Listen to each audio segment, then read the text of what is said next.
Hello, everybody. Welcome back to the channel. We are live from Los Angeles on this rainy night.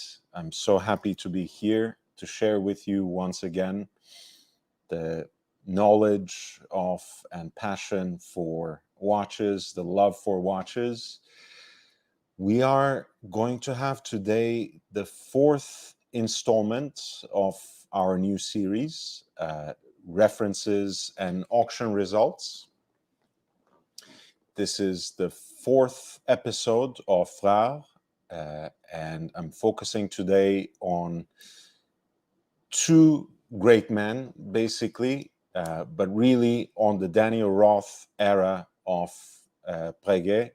Breguet's revival era, so to speak, watches that I'm really passionate about, that I really love, envisioned by a watchmaker whom I respect a great deal, based on, of course, the groundbreaking work of Abraham Louis Breguet, who is in so many ways the patron saint of horology, both in terms of the immediate respect that his name commands, and also for the variety of inventions that he brought into the world of horology, of which the tourbillon is one, which we're going to talk about in some extent today.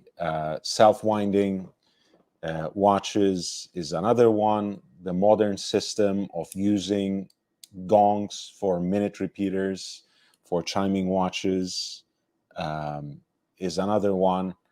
We can go on, but we are going to actually mainly talk about this gentleman from Nice, and how he reinterpreted Abraham Louis Breguet's work for a new horological era for the world of wristwatches, starting from the mid 70s and for about a dozen years, when he would have to leave Breguet and set off on his own path under his proper name as Daniel Roth. Of course, Daniel Roth, with the revival of his brand under the premises of Louis Vuitton's La Fabrique du Temps, is experiencing a resurgence these days. So I think this episode is an early wake-up call. His creations, especially the independent ones under his own name, and even the more commercialized stuff from the 90s, when the Hourglass bought the brand, have already spiked up in terms of their value on the secondary market.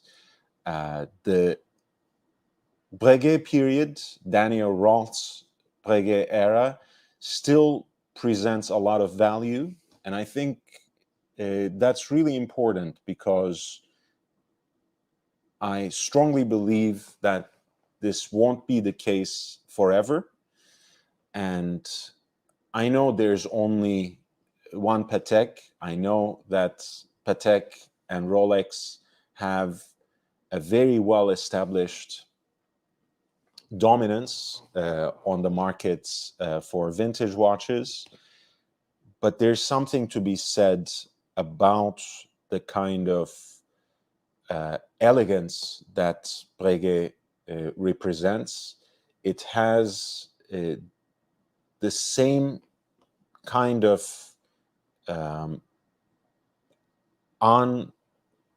unadulterated respect that a brand like Patek Philippe does. And the creations that were released under Daniel Roth's technical and aesthetic leadership are still carried over in this era. And I've talked about this in so many different avenues on this channel especially, um, the fact that the brand, the mark today is under the Swatch Group ownership is both a blessing and a curse. Um, I think it doesn't help that certain things that the Swatch Group does with Breguet or doesn't do with Breguet, it really doesn't help the value and the prestige of the brand in the short term. But that creates, of course, all sorts of opportunities for the average collector on the secondary market. And that will be the structure of this episode. Of course, we are still going to talk about auction results, but we are going to first discuss 5 important models that were conceived and introduced under Daniel Roth as master watchmaker, and whose legacy, both aesthetically and horologically, is carried over even these days by Breguet. And then we are gonna look onto the secondary markets using largely Chrono 24 to find some good deals on these 5 models, on these 5 reference numbers. And then we're also going to take a look at some auction results from the last 5 years. And I do want to emphasize the kind of stability that you can certainly experience if you are not too late to jump on board with Daniel Roth era Breguet, which is roughly from 1975 to 1988. We're going to talk about that history in a little bit. And I think it's really important because this is a brand that has been held in high esteem by so many important collectors. The most exemplary would be Alfredo Paramico. I'm sure many of you are at least familiar with the name, and we're gonna maybe at some point take a look on his Instagram and see how he displays these watches and how proud he is of owning Daniel Roth's creations, both under the Breguet brand and the Chaumet brand. So I'll start with talking a little bit about Daniel Roth as a man and Daniel Roth as a watchmaker. Daniel Roth is 77 years old today.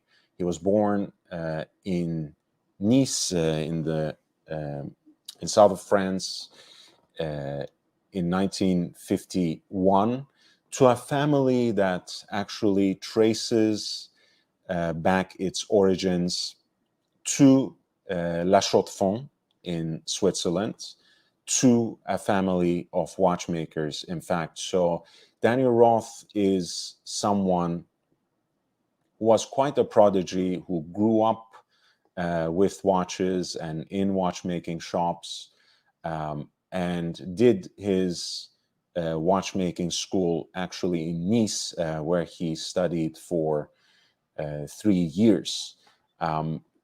And he just could not turn away from that vocation. So, in fact, he relocated eventually to Valais-du-Joux and worked, among others, for Jaeger-LeCoultre before he ended up at Audemars Piguet, where he started at the after sales service.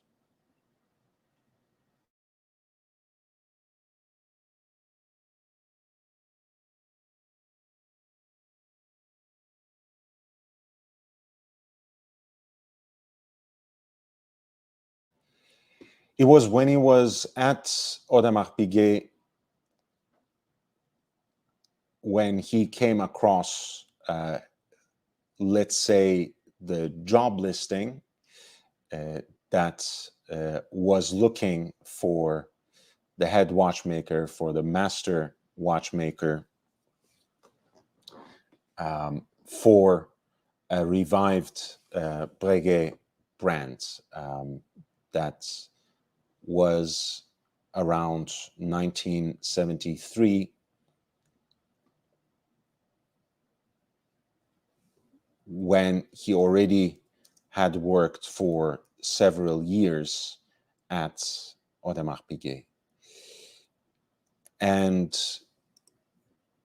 this is right around the time where the Chomet brothers, descendants of a very established and famous family of jewelers in Paris, had acquired the Breguet brand from the British Brown family, who had by then owned the brand, owned the rights to the brand for almost a century.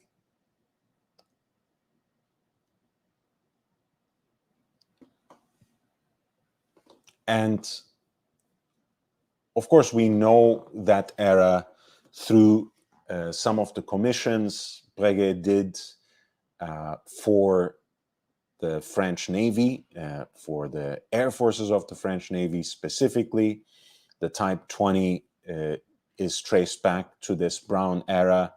There's so many interesting dive watches as well that crop up in the auction circuit once every so often. But they also were catering to special orders.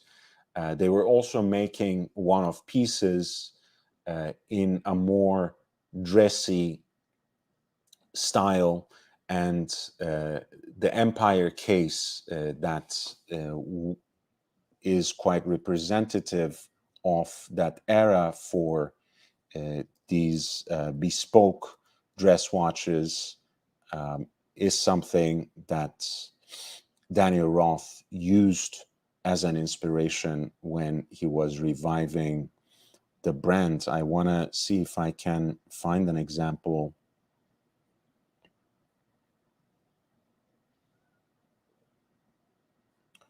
of this. I most certainly can, but I do also want to see, as you can see, some of the aesthetic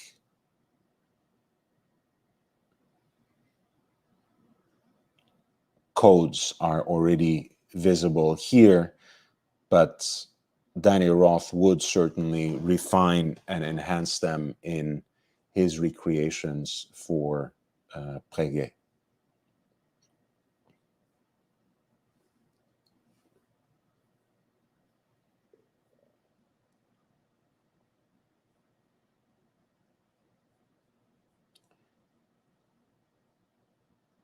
The Chomet brothers had François Baudet as the CEO, but they were really impressed, I think, first and foremost, by Daniel Roth's honesty and his vision, because the urban myth is that he sent them a pretty meager CV, like a 2-page resume, so to speak. But he had also very frankly shared his aspiration to go back to school, in fact, this time in Le Sentier, in Vallée du Joux, to study very carefully Abraham Louis Breguet's creations from an academic and technical perspective. And the story goes that this is, by the way, Daniel Roth today toiling away in his atelier that is actually at the top of his current abode in Le Sentier. So the urban myth is that he actually went to school and he went back to horological school, and his school watch was this pocket watch that you are seeing now on the screen, a perpetual calendar pocket watch branded Breguet on a plaque at 6 o'clock, right under the aperture for the moon phase. By the way, I've always been confused since there is no accent on the first E, whether I should be pronouncing it Breguet or Breguet. Apparently, both are acceptable pronunciations, but I'll go with Breguet tonight. But apparently, Chomet brothers, being the great businessmen that they are, actually sold this watch to both fund Daniel Roth's studies and their fledgling enterprise at the time. And remember, this is 73 to 75. It's really in the thick of the quartz crisis. So a lot of credit has to be given to the Chomet brothers, to François Baudet, and also, of course, most importantly, to Daniel Roth for daring to revive one of the most illustrious horological houses right in the middle of the quartz crisis. And I'm saying that with the full understanding, of course, that later on the Chomet brothers would be engulfed in this scandal and essentially run the brand into the ground. It was sold to Investcorp, Bahraini investment firm, in 1988, only to be turned over as a profitable company again at the turn of the millennium to the Swatch Group. But at this point in time, in mid-70s, I think it's quite an undertaking. It's quite a challenge to take on for the Chomet brothers, for François Baudet, and for Daniel Roth. And you can see already some of the aesthetic codes already at play here. You have the silver dial, engine turns by hand, here prominently decorated with Clou de Paris or the hobnail pattern, both at the center of the dial and the subdials. And you also see how the framing is done with a kind of coin-edged pattern to give the various sectors of the dial a certain depth, kind of dimensionality.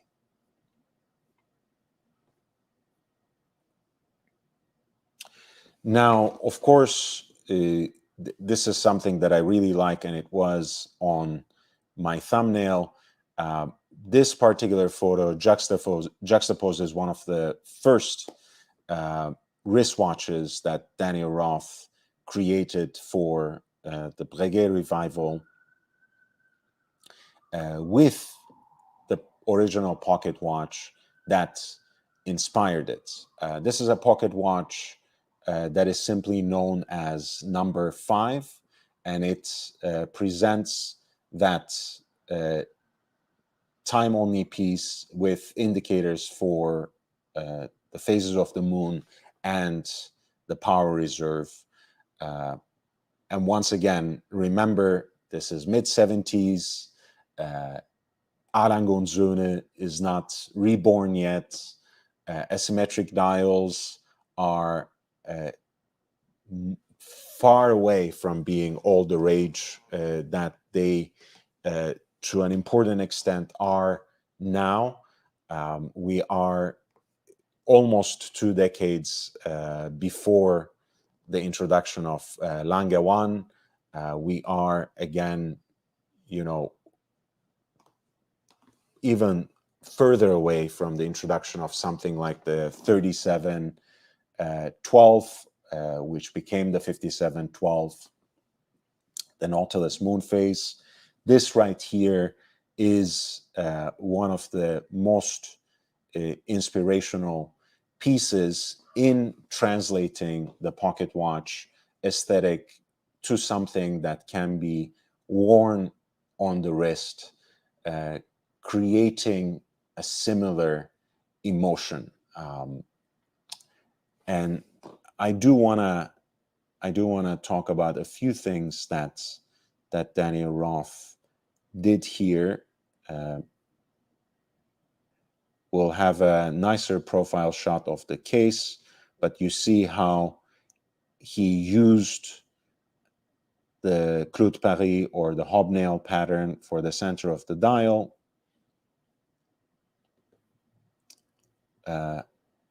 Wave-like motif, a vague for the clouds that frame a crescent-like opening for the moon phase, which actually has an anthropomorphic phase replicating the so-called sturgeon moon, perhaps, from pocket watch number 5, a power reserve indicator that is situated more or less in the same location at 10:30, and also as you can see, the way that Breguet used levels and framing is pretty much losslessly translated here as well, where this time every single sector is framed by that coin-edged detail. The Roman numerals are laid out on what is nowadays called Breguet frosted track, kind of radially brushed. That is distinctly framed with coin edging as well, separating it from the minute track, which is itself framed again by coin edging.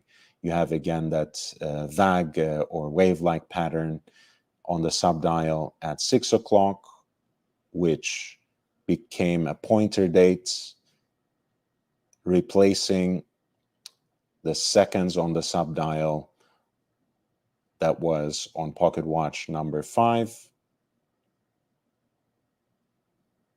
The dial is produced from a white gold blank, engine turned by hand and silvered.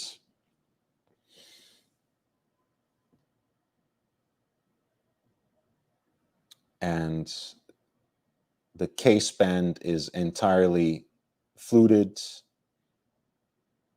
or it has that coin edging finish,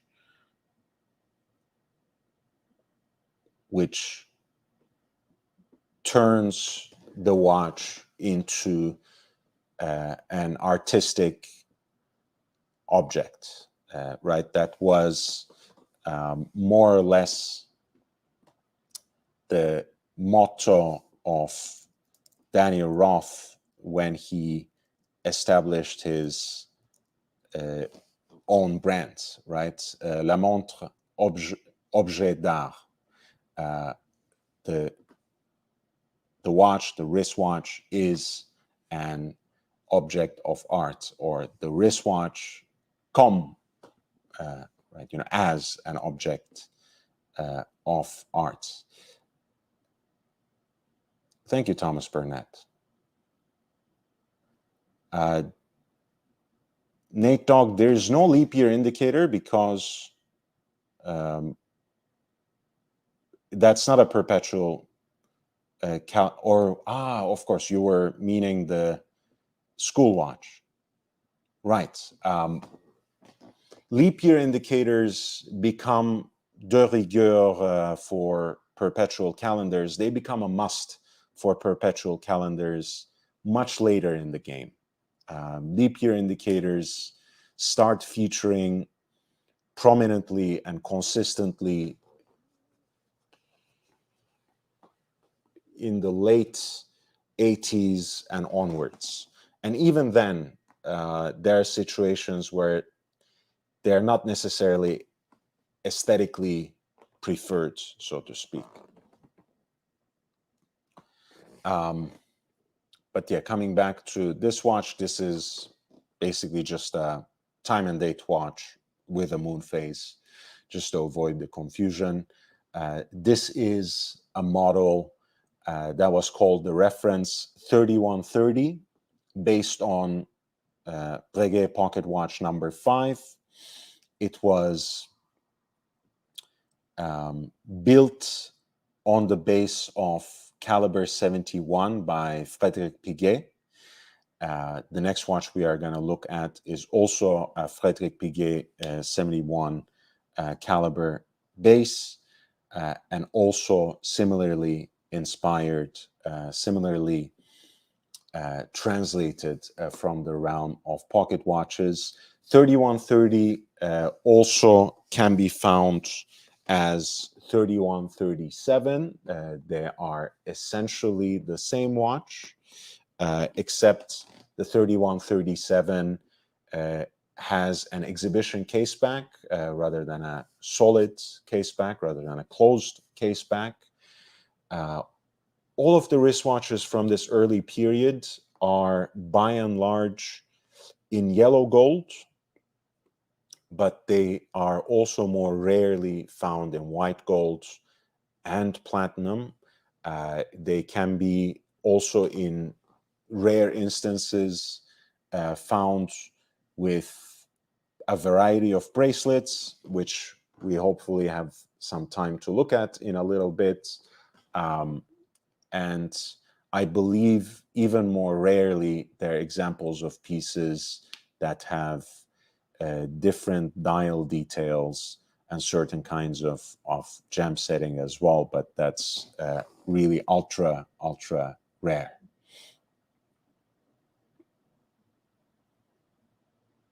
Here's a closer look at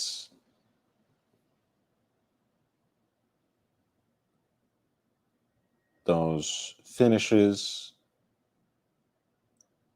that frame and distinguish each sector in its own way.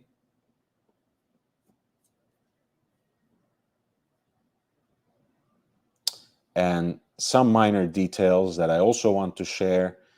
The secret Breguet signature that flanks the Roman numeral at 12 o'clock on both sides. And again, something that Daniel Roth carried over from a tradition that was implemented in many examples of Breguet's pocket watches, the signature, as well as the caliber number, as well as the movement number, inscribed on separate plaques. Here, both of the plaques find their place within the pointer date indicator at 6 o'clock. As you can see, for a beautiful contrast and also increased legibility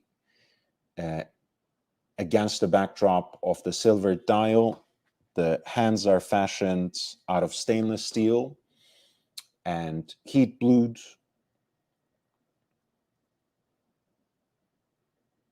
The hands for the hour and minutes are styled with apple-shaped tips, palm, in the house style that we today associate with Breguet.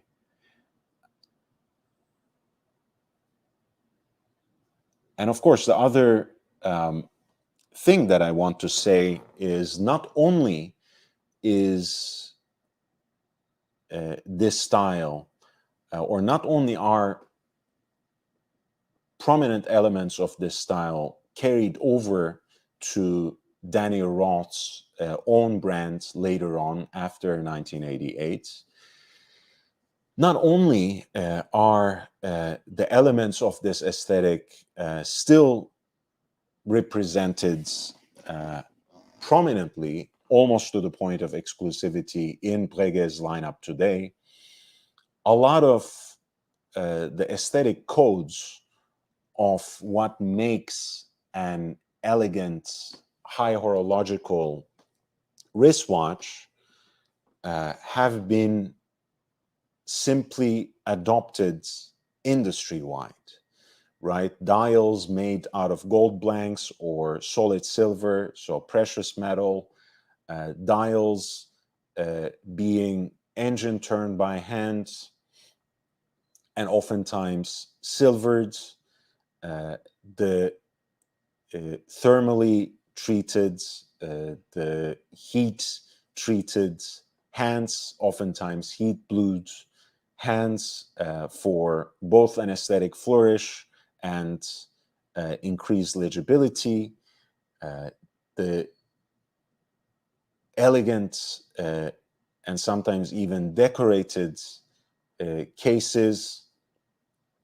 All of these things are now treatments, flourishes, and details that basically every other independent watchmaker and high horological maker have adopted and really made their own, right? Nowadays, Breguet hands are just a particular style, right? They're not exclusive by any means to Breguet, the brand that is now part of the Swatch Group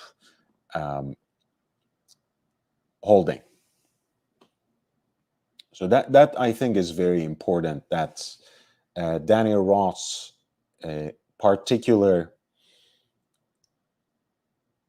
canonization of aesthetic codes has really an outsized influence on the entire landscape of independent watchmaking. Of course, you would be more than free to say that none of these things were necessarily his own inventions,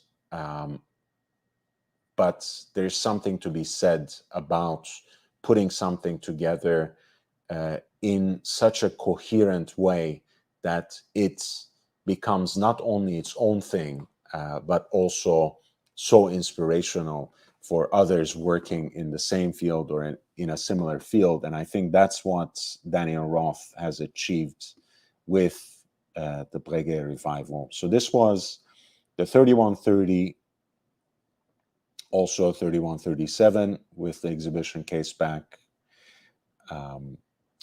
The time and dates with indicators for the power reserve and the phases of the moon with an asymmetric dial.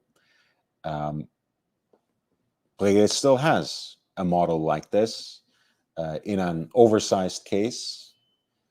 Daniel Roth era Breguet cases were 36 millimeters, and they really were larger than what that number might indicate, with the perfectly round cases and the extended lugs. Again, the pocket watch is not only an inspiration, the design continues to kind of give out the vibe of a pocket watch almost adapted for the wrist, of course, in a much more condensed form, compact form, I should say. And this is a good point to add, by the way, that Daniel Roth is someone who really privileges and treasures miniaturization, sleekness, thinness, and flatness.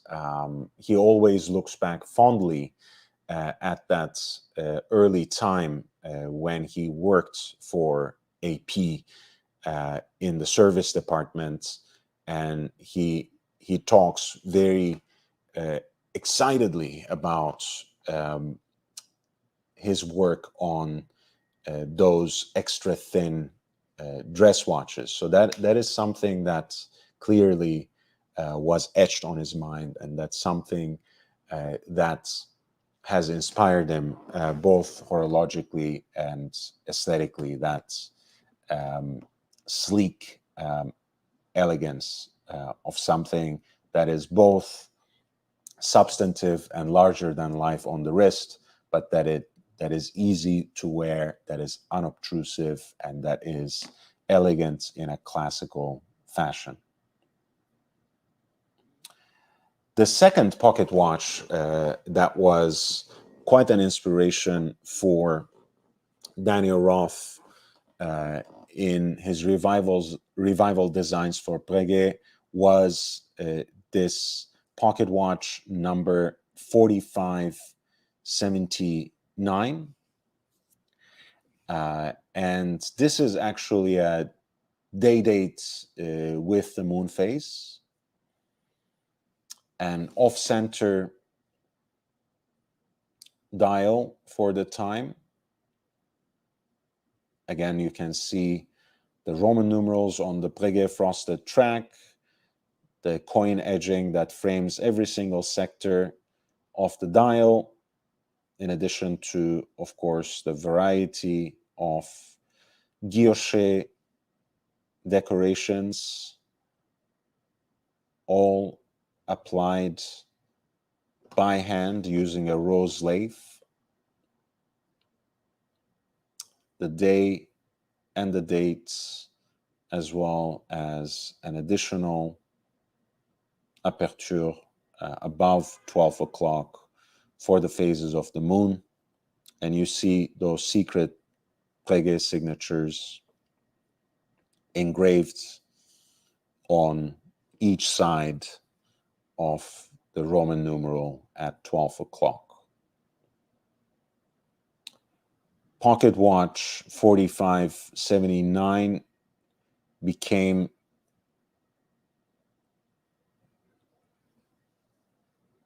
reference 3330.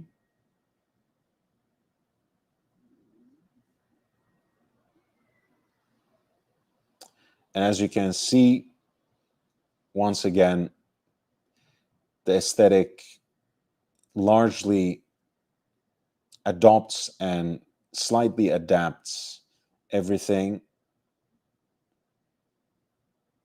Here, the signature of the brand and the caliber number is inscribed on a single plaque at the center of the dial, which is decorated with the hobnail motif.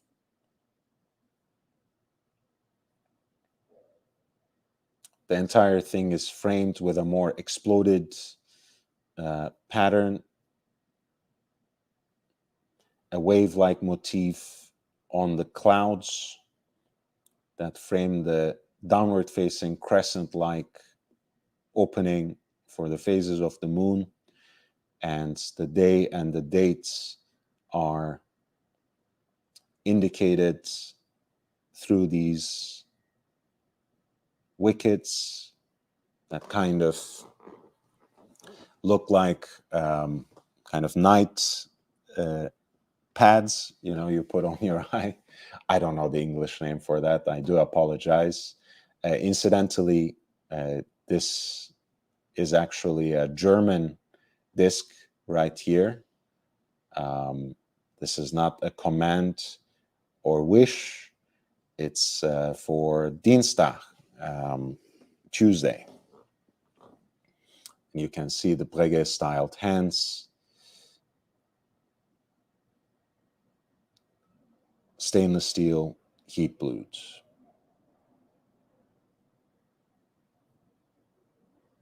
And here's an example, for instance, of that watch, of that same model, reference 3330, with an English day, later caliber number. As you can see, the secret Breguet signatures flanking the Roman numeral at 12 o'clock.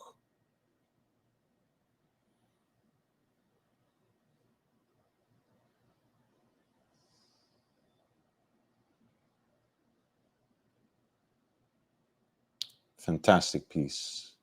And in a way, you can also see how there is a certain harmony, a certain coordination of colors and balance, even though the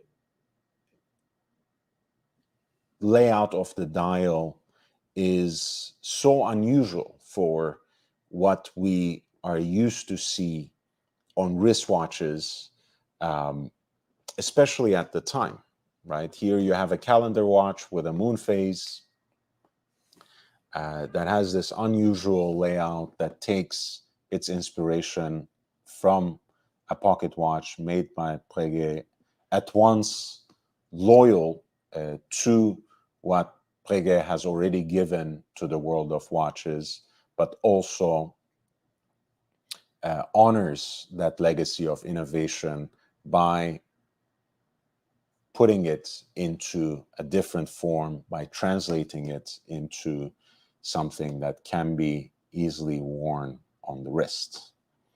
This is the 3330 day date with phases of the moon, inspired by pocket watch number 4579.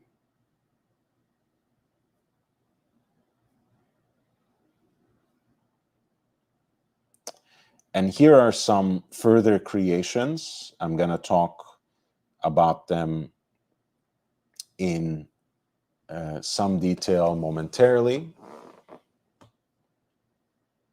At the center, you're looking at 3230, which is the chronograph built on the base of Lemania CH27, which is, of course, a base that Daniel Roth would use for his own hand-wound chronographs once he set off on his own path, the C147.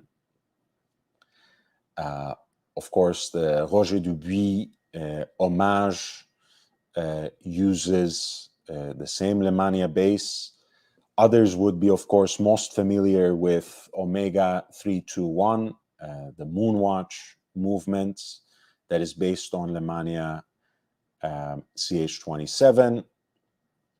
Of course, Patek Philippe used it on generations of its world-famous exemplary perpetual calendar chronographs, say reference 3970, 5970, and also in 5070, which was the last generation of their now very desirable oversized hand-wound chronographs.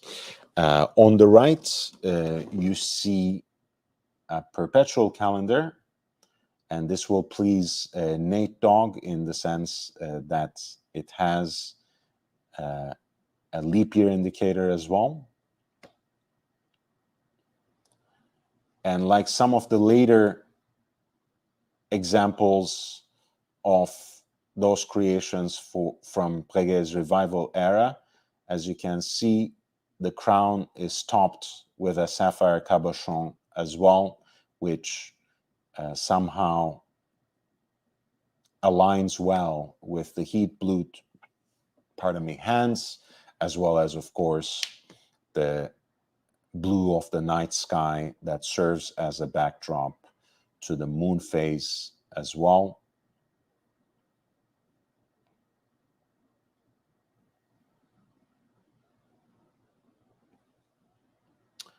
Thomas Burnett, 199 in pounds. I had said thank you, but I did not read your message, so I'm going to do that now.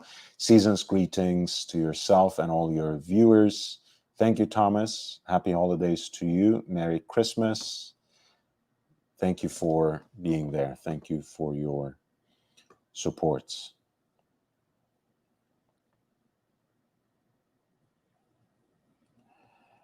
And yes, on the left, you're looking at the famous tourbillon. Of course, the tourbillon is very important for the Breguet legacy.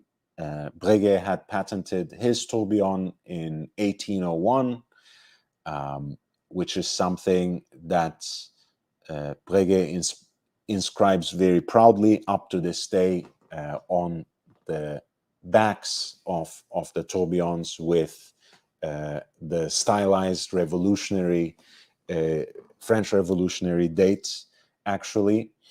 But once again, this is something that was quite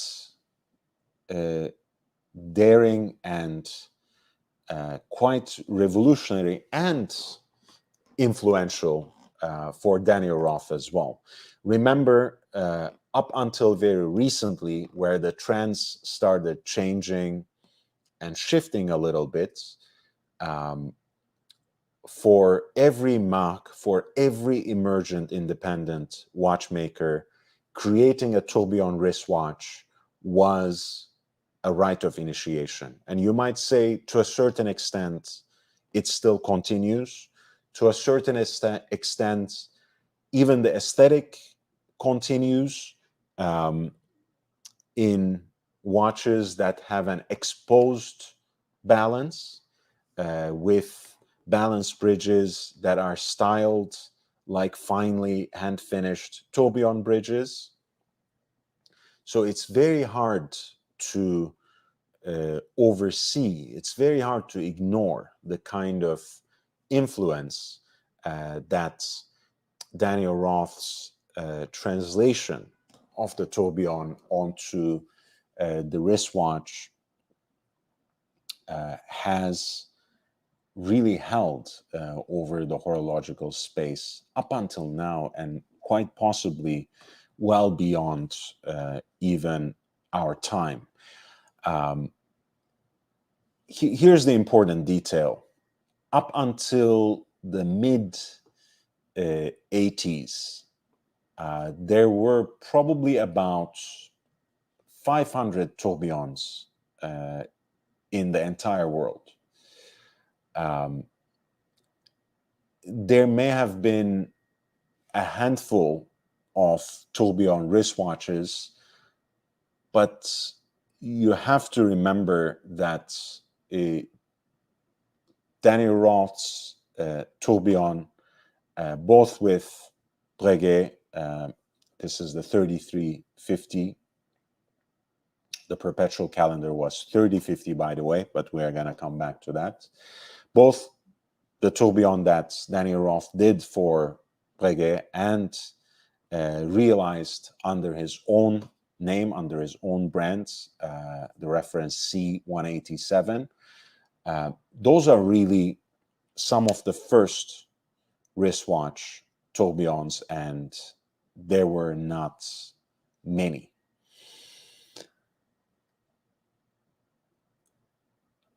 Of course, tourbillon itself is a regulating mechanism that was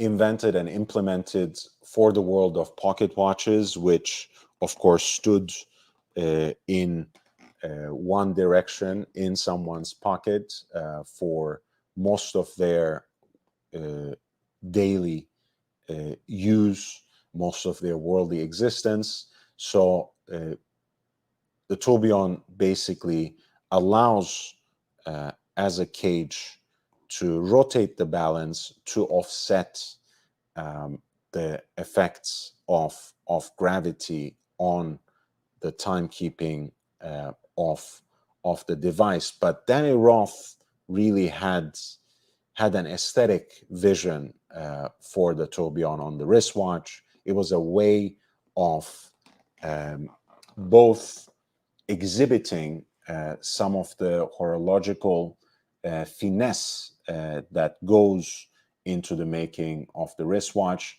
and also it was a way of introducing full frontal, face first, to the wearer, the kind of dynamism that animates a mechanical watch.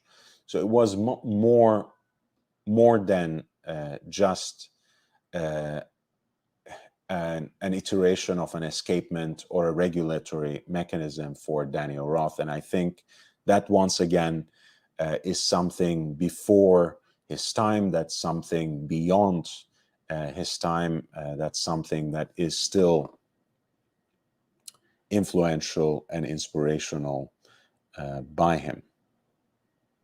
The three-pronged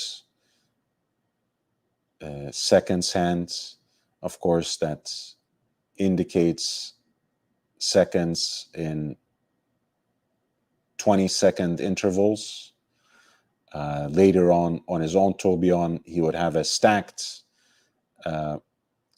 sector of three such scales and three hands, three prongs of varying lengths. So the tourbillon would actually help show the seconds from 0 to 6 in its 1 minute revolution. But you can see how finely the tourbillon bridge is constructed here, how nicely it is finished, the heat blued details and screws that make everything pop, and also the kind of floral freehand engraved decoration on the base plates that frames the tourbillon cage as the center of attention, and everything is once again kind of italicized and emphasized by having this stylized cutout in the lower half of the dial. And as you can see, once again, there is a certain order in the chaos. There is a certain method to the madness, but there's also almost an outsized importance paid to the tourbillon itself, as opposed to the primary timekeeping that is essentially relegated to a smaller off-center dial. So let's talk about the chronograph a little bit. What you're looking at is reference 3230.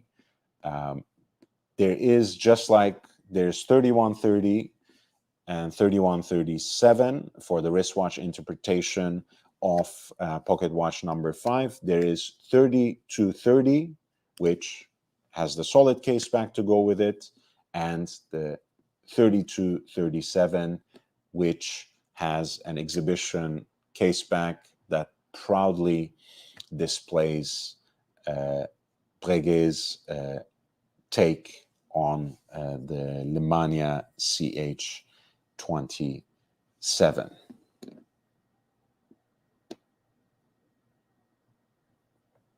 Pump pushers, the same classique case with the rather prominent domed high polished bezel, the teardrop lugs extended, fluted decoration on the case band, white gold dial, engine turned by hand with a variety of patterns, silvered, and the entire set of hands fashioned out of stainless steel and heat blued. Once again, Clou de Paris at the center of the dial, vague or wave motifs for the chronograph registers. And once again, every single sector has a very distinct coin-edged frame to set it apart from every other sector of the dial, giving also a visual depth to the entire creation. The Breguet signature is on a plaque at 12 o'clock, and the caliber number is on another at 6 o'clock, Roman numerals on Breguet frosted track, and Breguet styled hands for hours and minutes. This is the 3237.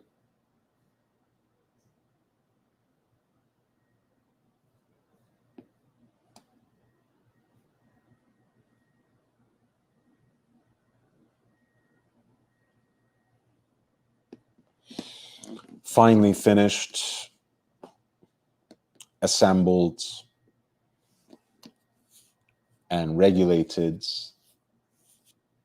by very high standards indeed, with a swan neck regulator as well.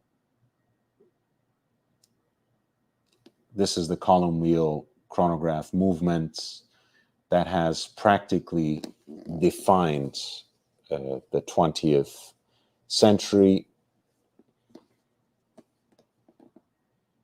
Nowadays, perhaps it's been superseded by many other movements. Some would say L951-1 carries the torch further. That is the original movement of Lange's datograph. Some might say the CH29 picked up the baton later, but a finely decorated Lemania CH27, I think, still continues to impress and enchant. And Breguet's reference 3237 is a great example of that legendary chronograph movement at work.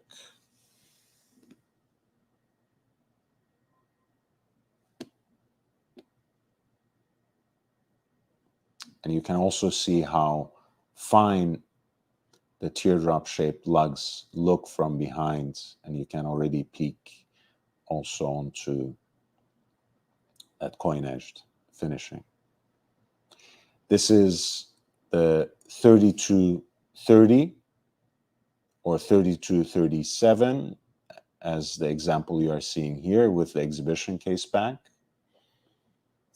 Hand-wound column wheel chronograph built on the base of Lemania CH27.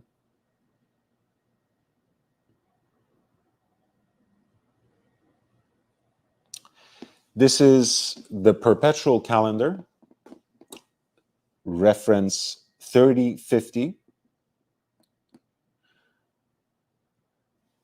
Once again, it's practically the same case.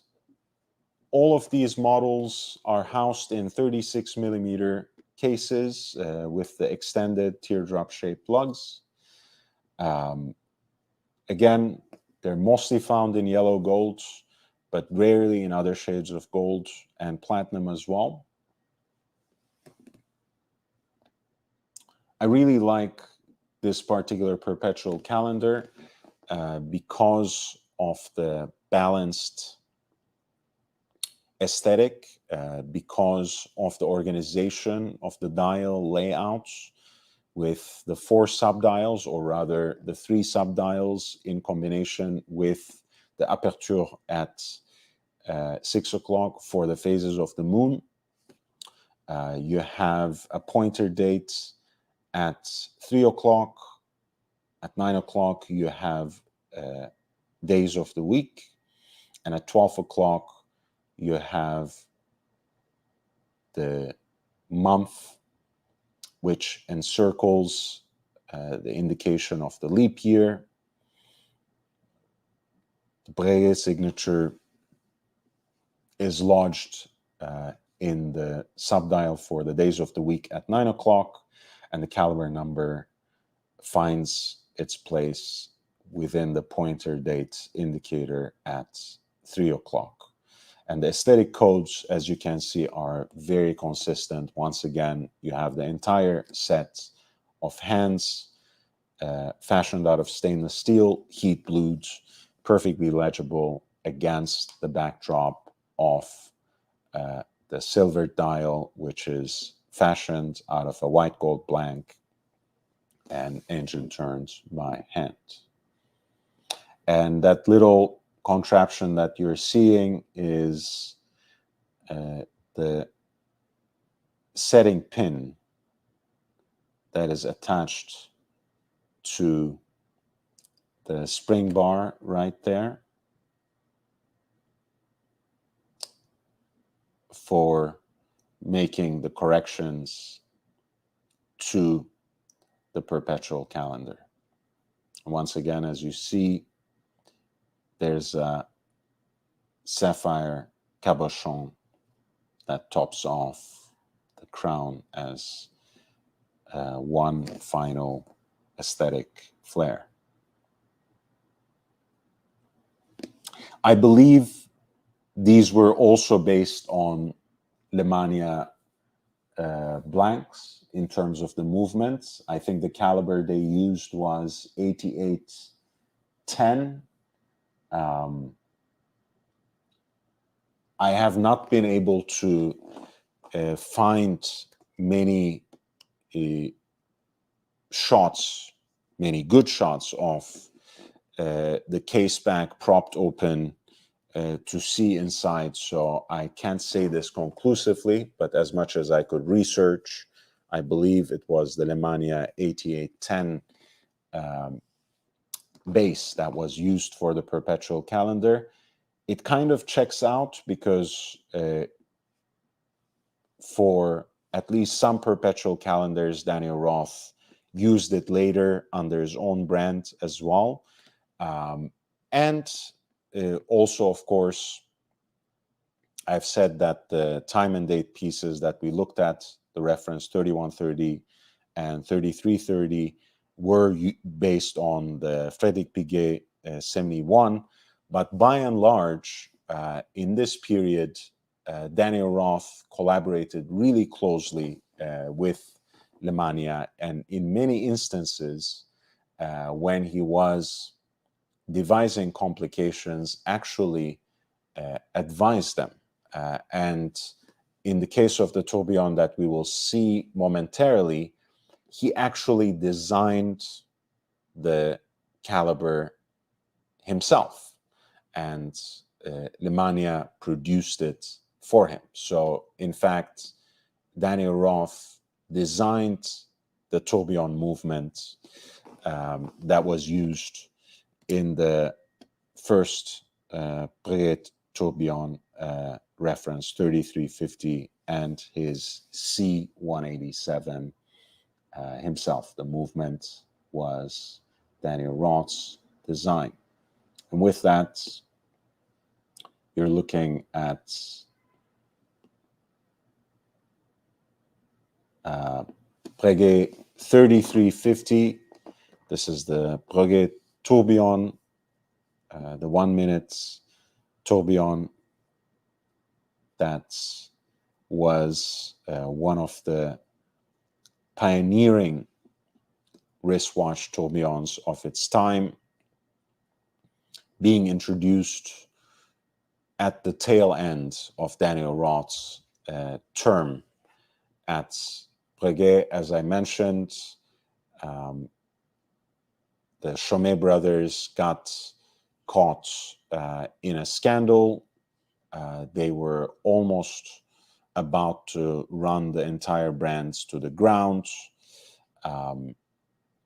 It ended up being bought by Investcorp, and both François Baudet and Daniel Roth left in 1988 with Daniel Roth, establishing his namesake brand as an independent in a landscape where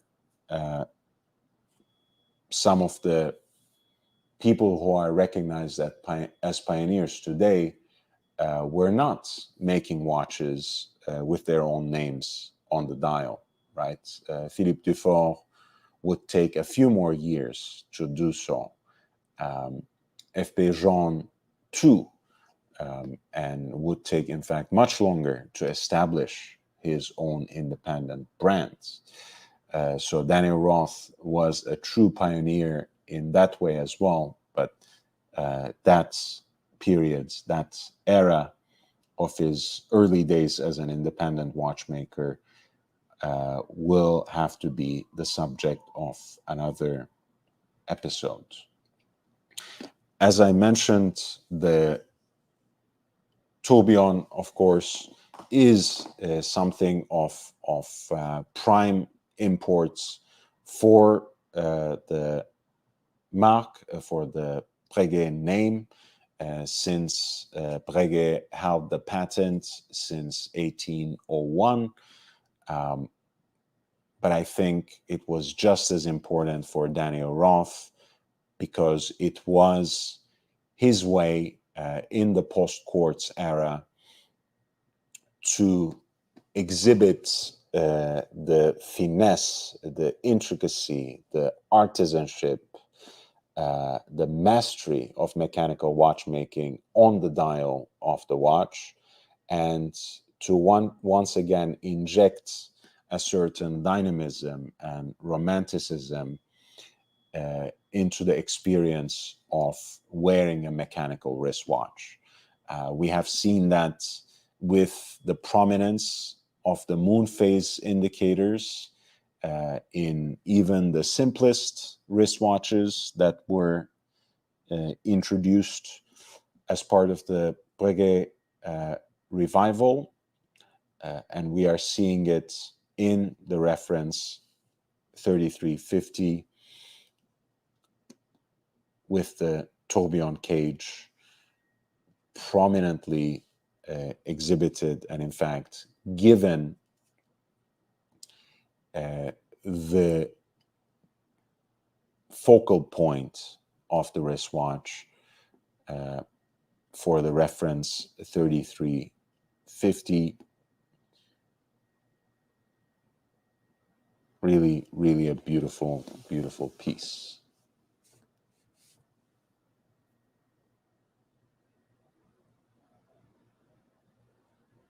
This is another 3350 seen from a certain slant, seen from a certain angle,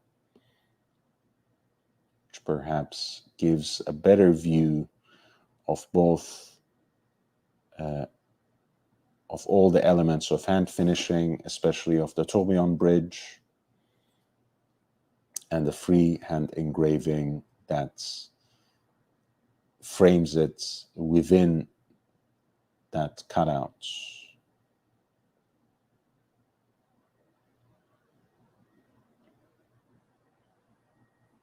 The three-pronged second sand that pivots on that bridge on the tourbillon cage being one of the calling cards of Daniel Roth.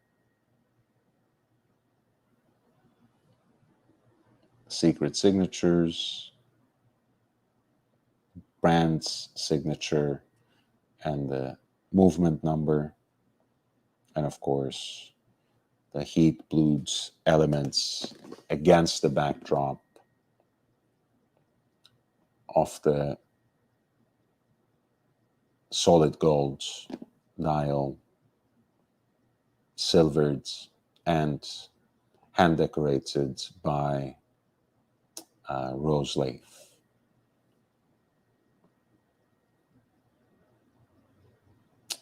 And here is the first creation of Daniel Roth himself under his own name with his own brands. That's the C187. William Asprey was one of the first to take a particular interest on Roth's incipient independent brand.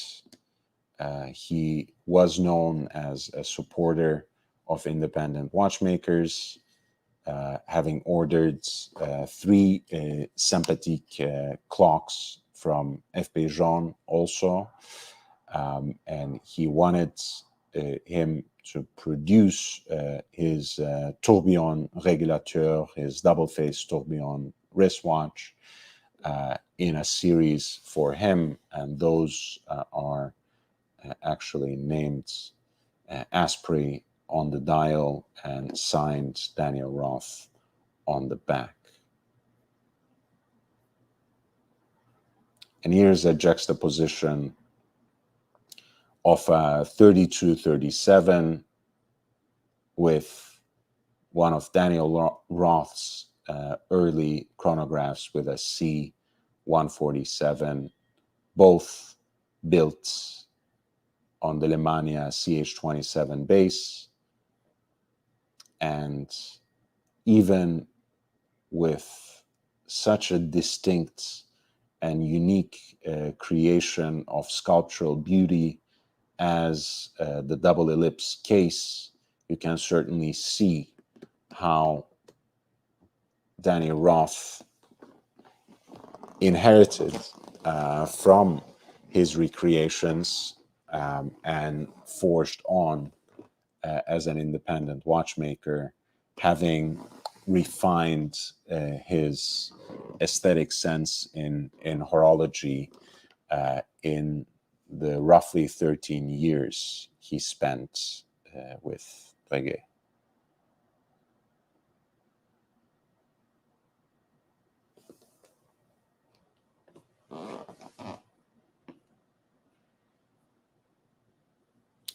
And speaking of something that Nate Dogg touched upon earlier, how these distinct aesthetic codes still remain in Breguet's lineup, that is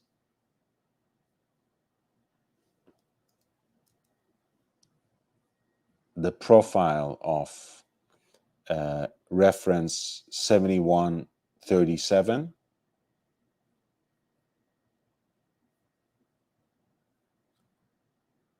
So basically the current descendant, shall we say, of the 3137 in the Breguet lineup.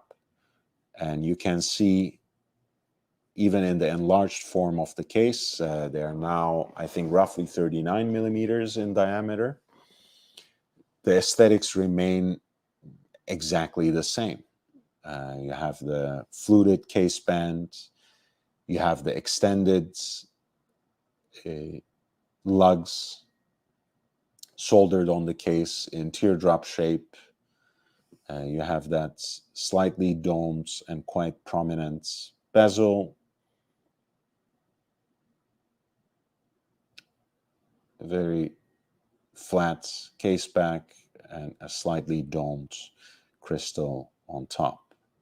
That has not changed much.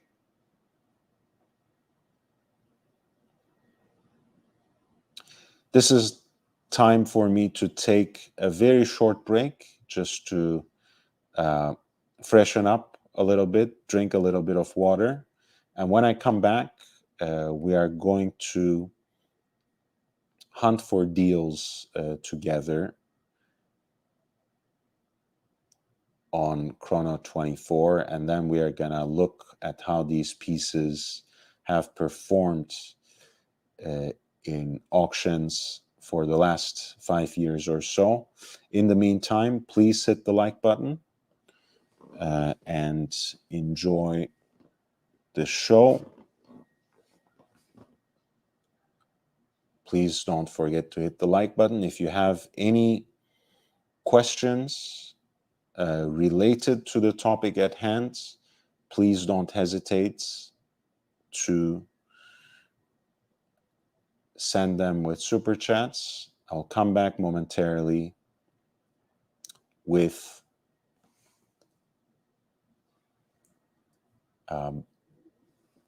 view of how these pieces have been performing on the secondary markets.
Okay, we are back.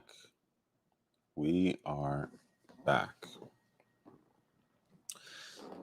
So for the first part of the show, we talked about the iconic models that Daniel Roth conceived for the revival of Breguet, which took place largely during the years 1975 to 1988. This is Daniel Roth's school watch after he took up the job from the Chomet brothers, a perpetual calendar pocket watch that was in fact sold to finance his studies and as a sort of startup capital, I guess, for the fledgling enterprise. And as you can see, how that watch kind of sets the codes and the general outlines for everything he wanted to do as he aimed at translating the kinds of aesthetics and horological innovations Abraham Louis Breguet achieved in the world of pocket watches to the world of wristwatches.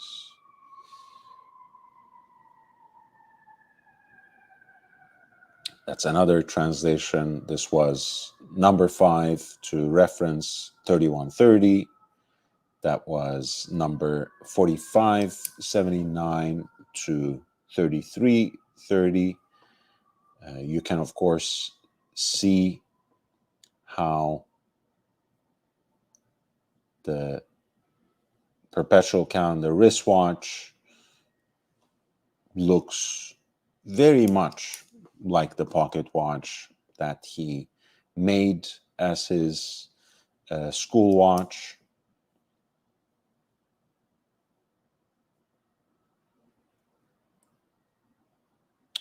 This is the chronograph, which is built on the base of the legendary Lemania CH27. And as part of this revival era, Daniel Roth collaborated very closely on Lemania for both the design and production of the movements. 3237. And you are looking at the CH27 that powers it. The classic column wheel hand wound compact chronograph movement that was definitive for the 20th century, that was definitive for the modern wristwatch. The reference 3050, the well-balanced 4 subdial layout, or rather 3 subdial, with the aperture for the moon phase indicator at 6 o'clock, for the perpetual calendar, which also has a leap year indicator, and also in many ways the jewel in Breguet's crown, and incidentally Daniel Roth's crowning achievement and his swan song for the Breguet revival era, the reference 3350. And I've mentioned that this was especially significant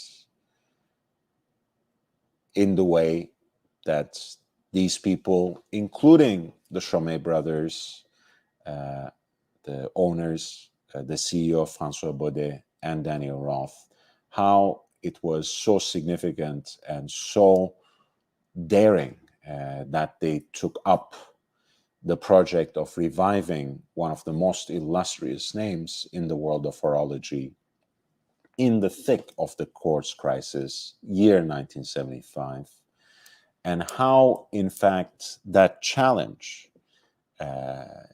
was at the top of his mind, at the top, and not even in the back, but at the top of Daniel Roth's mind as he was designing these watches, as he was presenting these pieces, as he was trying to translate the Breguet heritage into the world of wristwatches. And I think the tourbillon, for that reason, as I tried to explain in the first part of this live stream, was especially important because it was much more than just a regulating mechanism, much more than just a variation of the escapement for Daniel Roth. It was, in fact, a statement that he made for the new era of the mechanical wristwatch, for the post-quartz era, where the artisanship, the dynamism and romanticism of a mechanical wristwatch was foregrounded, where it was centered, where it was given the focal point to everybody, but most importantly, to the wearer of that wristwatch. I think I should probably change my microphone while I'm at it, because I know that I will run out of juice at some point in the next.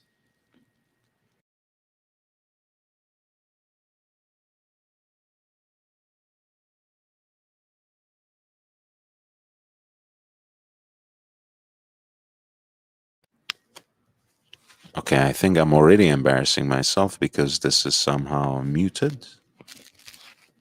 Is it?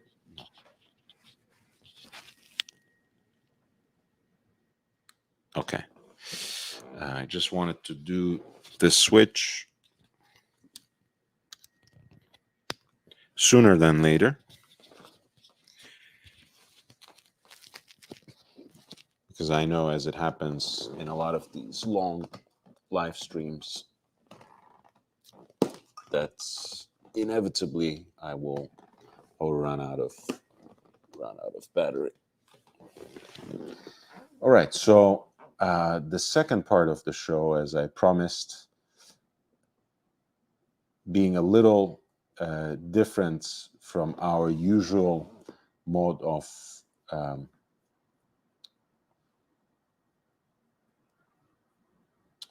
procedure. We're gonna look at how some of these pieces trend on the secondary markets before we look at the broader trends on the auction circuit.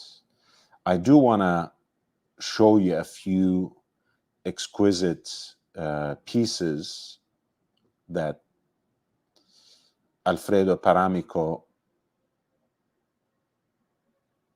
showed recently as part of his collection on Instagram. I mean, everyone loves John Goldberger, right? I'm really a huge fan of Alfredo Paramico. I think he has great taste, an incredible collection, and I feel, again, maybe I don't know everything, but I feel he's much less of a wheeler dealer than some of the other collectors. So I really appreciate it. Here's a variation of different bracelets. Yellow gold, reference 3050 that we were just looking at, perpetual calendar, with like a chain style, chainmail bracelet. The white gold 3130 has a similar bracelet. Again, both of those, by the way, are integrated in style. Whereas the tourbillon, which in this case is 3357, which has an exhibition case back. That's what happens usually when you have the 7 at the end. And another example of the 3130, this time with, again, a matching bracelet. And those two bracelets, let's say this is number 1, this is number 2, this is number 3, this is number 4. The bracelets in 2 to 4 that are modular in a way and that go with the ones with lugs are easier to find, are more often seen on the market, whereas the integrated chain style bracelets I've seen much less frequently. So that is something to keep in mind.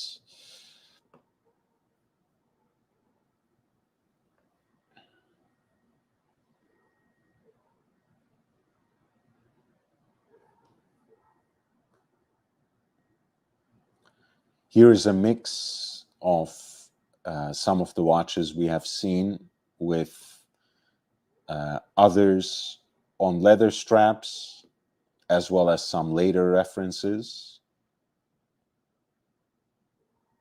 even a Grand Complication, a triple calendar with a serpentine date hand, the two chronographs with our tracks made out of precious stones, lapis lazuli and onyx.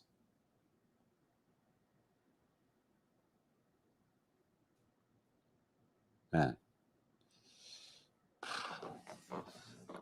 my pants get tighter when I look at pictures like this. Jesus.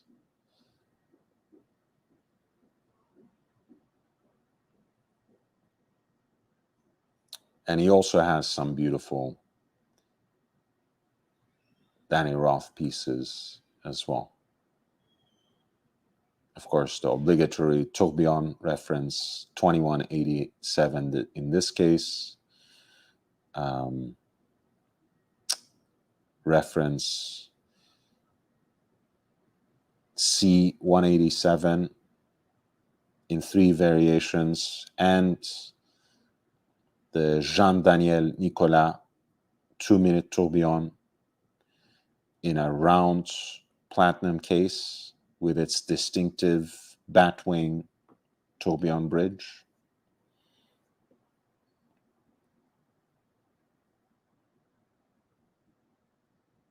Sorry again, very, very aspirational stuff here, so I do apologize for the digression, but it's fantastic.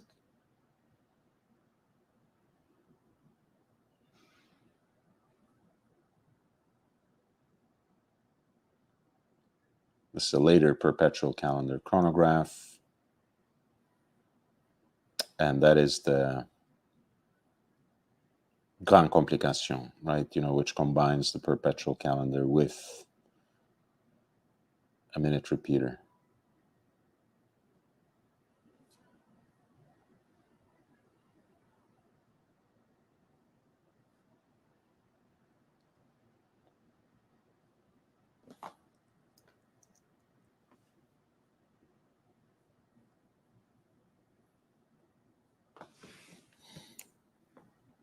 Okay, where shall we start? Let's start with what is perhaps most common, but also, I think, the most elegant, the 3130.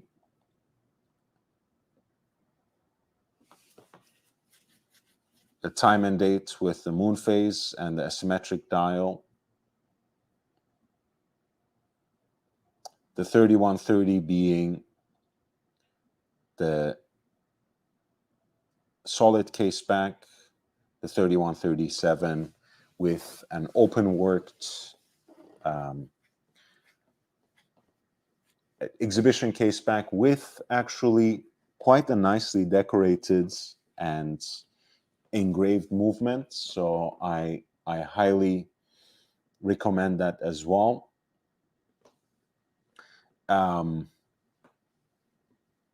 You know, no disrespect, but a lot of times the much cheaper examples you find on Chrono of these sorts of iconic watches are clones, so-called super fakes. So you can disregard them immediately. But there are some interesting examples, and sometimes in quite decent condition too, at around $15,000.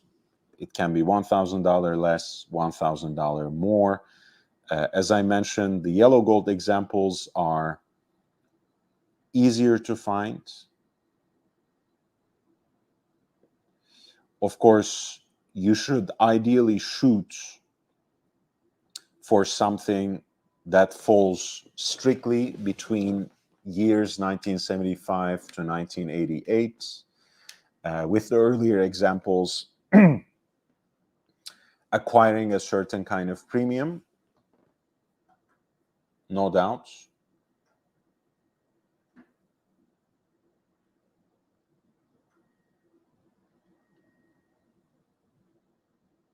So essentially, the lower the caliber number, the better. And here you have a yellow gold example of the 3130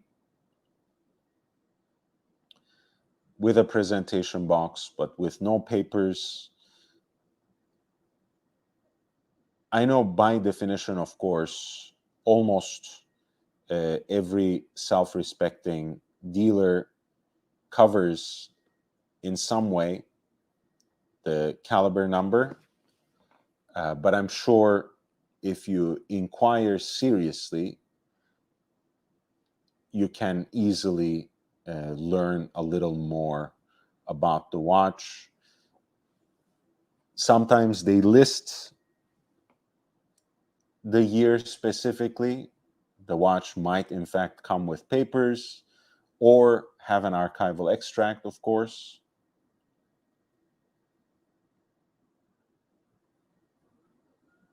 But the year bracket that you're looking for is 75 to 88.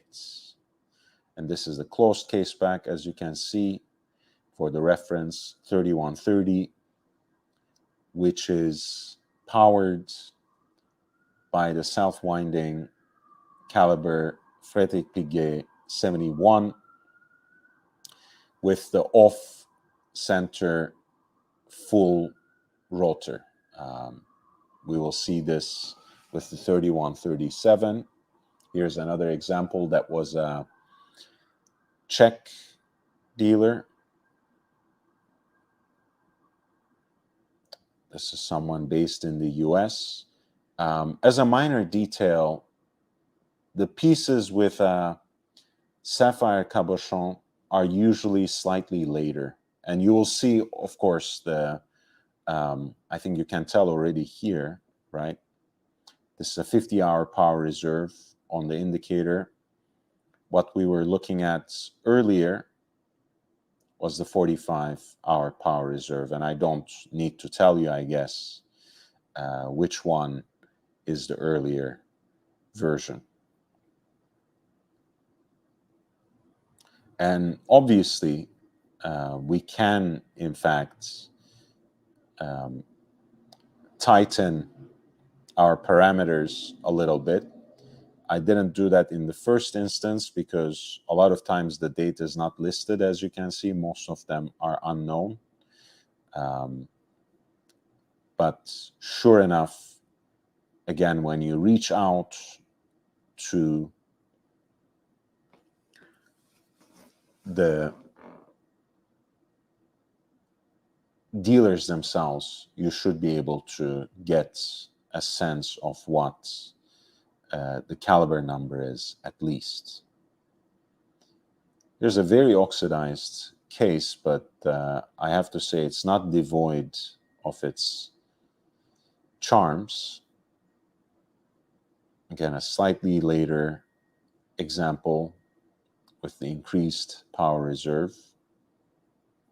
Does come with the box and papers from an Italian dealer, and apparently the year is 2000. So we don't want this, both a later example and oxidized.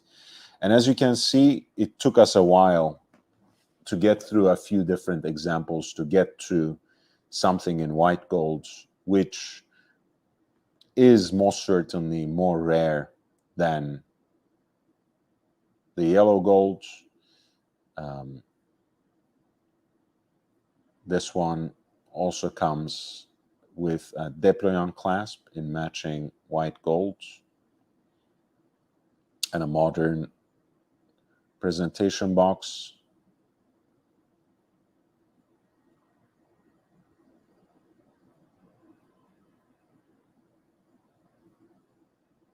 A professional dealer in the US.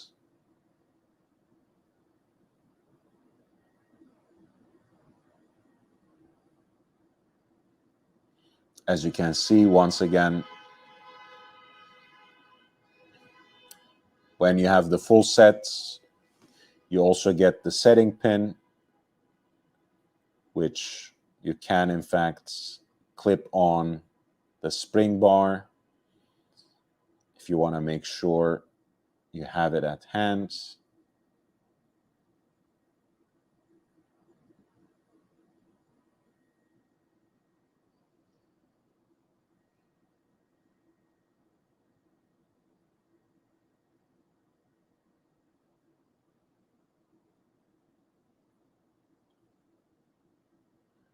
Very beautiful piece with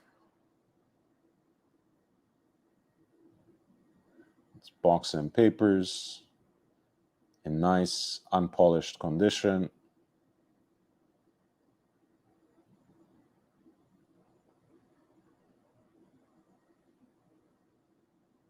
And honestly, that fluting on the side of the case is actually one of my favorite aspects of the Type 20 that I like wearing so much myself. This is reference 3800, which is of course a much later model and has nothing to do in any way with the revival era with Daniel Roth. But even the way that Investcore brought back the iconic Type 20 in the mid-90s after they acquired the company as an effort to make it profitable, as an effort to make it approachable to a different, younger crowd. Even that adopted the codes of the design that Daniel Roth canonized in these pieces.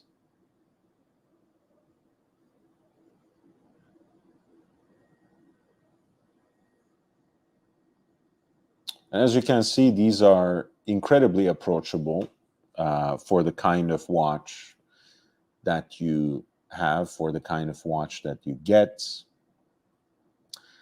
As I mentioned, I don't really find these bracelets attractive, so I don't really envy those kinds of examples. This is something you can get for around $15,000 and even less. And it's one of the finest dress watches that you can get. And you are getting also something, yes, that is still reflected in Breguet's current catalog, but something that is still distinct, something that has its own aura, something that represents that daring project of, once again, bringing back one of the most illustrious maisons of horology in the thick of the quartz crisis, and something that has, at least figuratively speaking, also Daniel Roth's fingerprints all over it. The 3137 is a little more expensive with the exhibition case back, but not that much more.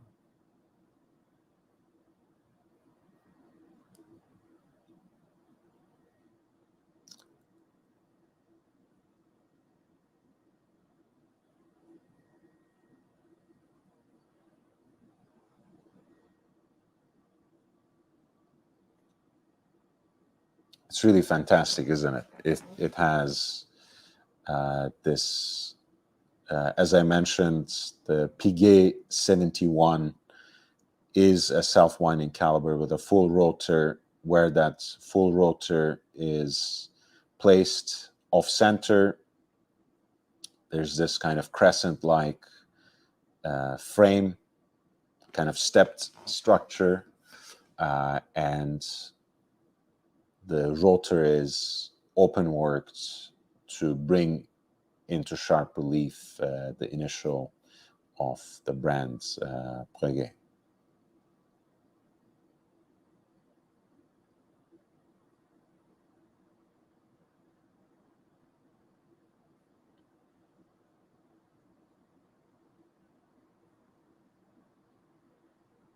And once again, the yellow gold is the easiest to come by.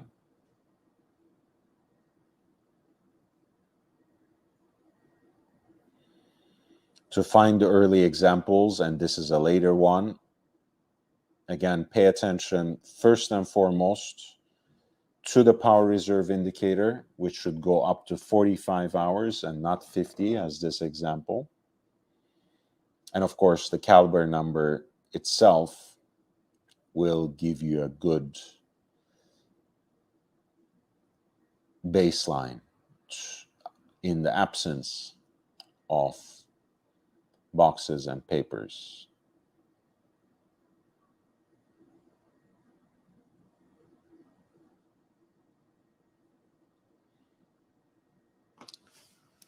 And again, of course, it's nicer to have some of those accoutrements, right? You know, the presentation boxes, the setting pins, so on and so forth. All of these are absolutely nice to have.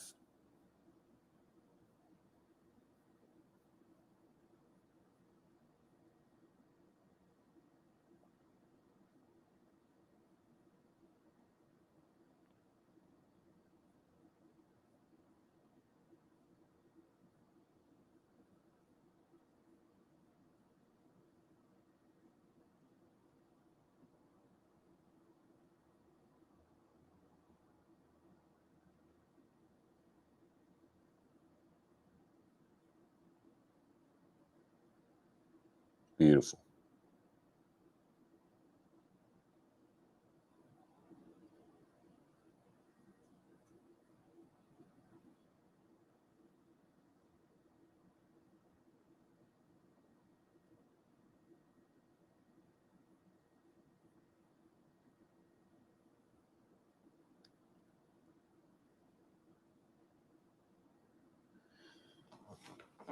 A little more expensive than the 3137 for the exhibition caseback version. 3130, sorry, a little more expensive than the 3130. The exhibition caseback version is 3137. Of course, there are, once again, examples with a bracelet. There are examples, of course, in white gold. And some of these reference numbers are also available in platinum, but that's much more rare. I would say, you know, between 3130 and 3137, some don't necessarily like the rather ornate presentation of the movement in the exhibition caseback. So you may not want to worry about paying the premium. I think the white gold version of the 3137 is still a beauty, 3137 BB rather than the BA. But I think the 3137 is just fine. It's an incredible price point, very attractive, very elegant. I think it's ripe for the picking. Of course, you might want to wait just a little more, maybe until May, when, you know, maybe with the impending summer, people want to get rid of their dress watches and get sports watches. That's usually the best time to buy a dress watch. But I think that's something that you can approach now and try to find an example from, you know, mid to late 80s at a great price. And I think it will be well worth, quote unquote, the investment. I mean it mostly in the horological and aesthetic sense, because I think it's a great dress watch to wear, but also perhaps from a long-term perspective, even though I don't really give it as investment advice. But I think at this price point, this is an interesting way of buying into both the Breguet revival and the Daniel Roth legacy. When it comes to the chronograph, I insist that you go for 3237 rather than the 3230. I think it's worth the premium to try to get an exhibition case back on what is one of the most legendary chronograph movements of the past 60, more than 60 some years. I think it's well worth the outlay. Yes, they have gotten expensive, more expensive in the past. Yes, they might actually incur what you might say is a relatively significant premium compared to the closed case backs, which you might be able to pick up at around 25,000 or so. But I think paying, about 5,000 to get the exhibition case back on this classic hand-wound column wheel chronograph movements is absolutely worth it, because I think Breguet's finishing an assembly of this movement is highly underrated. I think it's well worth the look. And once again, an exhibition case back for a hand-wound chronograph is one of the most enjoyable and playful experiences that you can have in horology, if you ask me. I love it personally. And this is an example of the 3237 in yellow gold.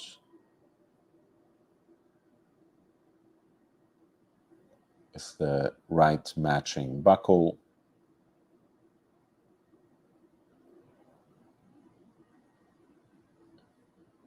And the exhibition case back, of course, the 3237. And it's right around $30,000.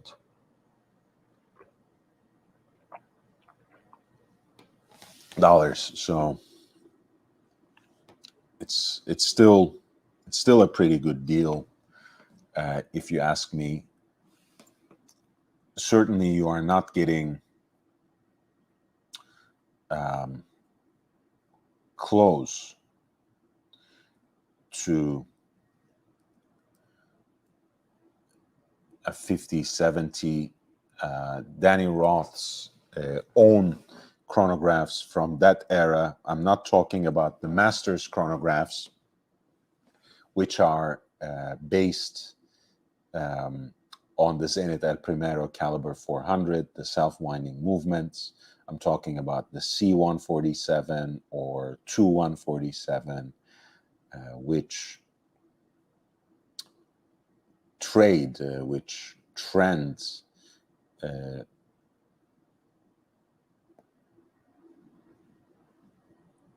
well around, I want to say, $50,000 and even more. So once again, the reference 3237 becomes a way to buy into three important horological legacies at once.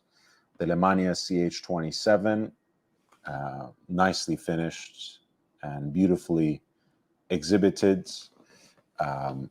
The Breguet Revival era through one of its representative early models, the hand-wound chronograph, and of course Daniel Roth, who has once again become a rising star in the world of horology, in the world of, in fact, independent makers, with the revival of his namesake brands by Louis Vuitton under the premises of La Fabrique du Temps.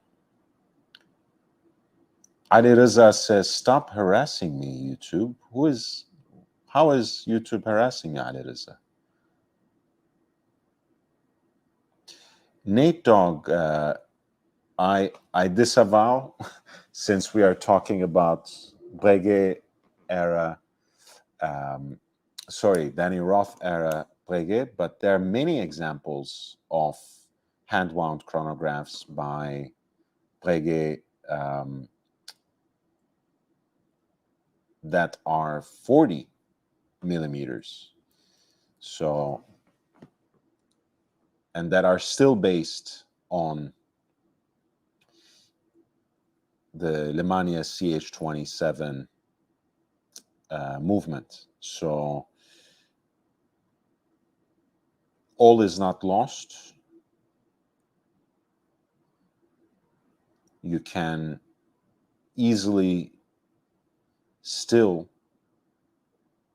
get one of those pieces instead.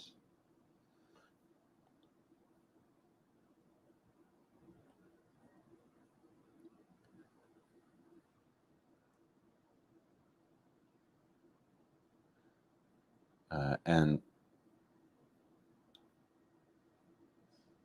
the reference numbers that you would be looking at, I'm going back to my notes.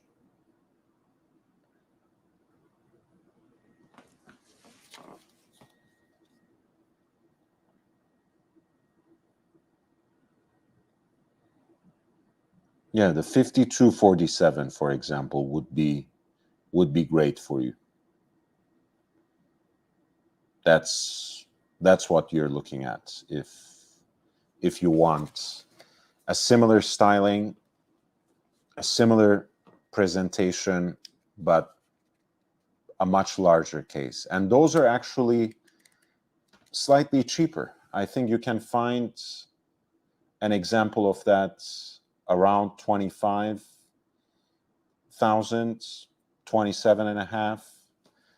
There are great models with the guilloche dial, with a beautiful tachymeter snailed into the center of the dial. There's a white enamel dial that's also exquisite with sunken sub-registers, but there are most certainly options. But yes, sorry for the digression. That is, but unfortunately, that's not tonight's topic. But I will be happy to talk about those watches in more extensively in a future episode. Ali Reza, member of the channel as well, just like Nate Dogg, 1003. Professor Brando. Who is that?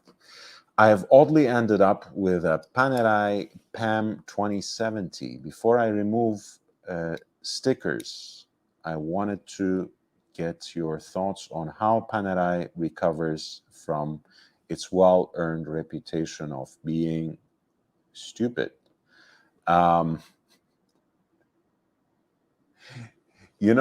Someone told me that you should never do for free something that you do well. And I know this is a super chat, so it will be a very short answer because, if I knew exactly how to do it, and if I had a fully charted plan, I would submit an application to become their next CEO, and I'm sure I would do it pretty well. And my way of doing it would be actually creating basically an entire board of not only collectors who have stuck with the brand, with Richemont and whatever else, but really the collectors who have been most critical who have, in fact, had so many things to say about the way that Richemont handled the brands. I would most certainly hire Jose Perez as my main advisor. I would do everything in the world to get Sly Stallone back on board, appease him somehow, and we would go from there. All right, back to Daniel Roth era Breguet. We looked at the 3130 and 3137. As I mentioned, 3130 is, I think, a great entry point. I would not necessarily insist on the 3137, which has the exhibition case back, but when it comes to the chronograph, it makes absolute sense to pay a little bit more premium to have the exhibition case back because of the legacy that the Mania CH27 base represents, and because of the fine execution of that movement by Breguet with that swan neck regulator as well. Fantastic, fantastic piece.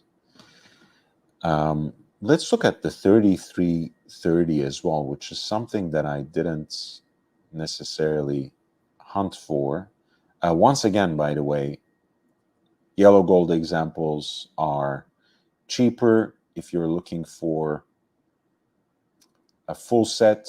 Of course, be prepared to pay some sort of premium. Again, since we are looking for the Daniel Roth era, I would highly recommend that you go as early as possible, get something from the late 80s.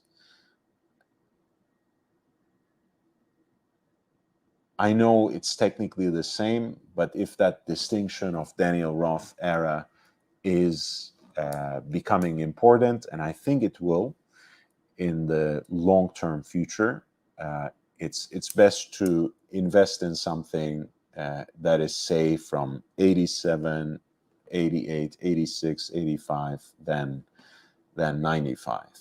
Even though the model remains the same, the reference number remains the same, and I don't think there is a significant drop in quality right away. In both cases, I really like the white gold a little more.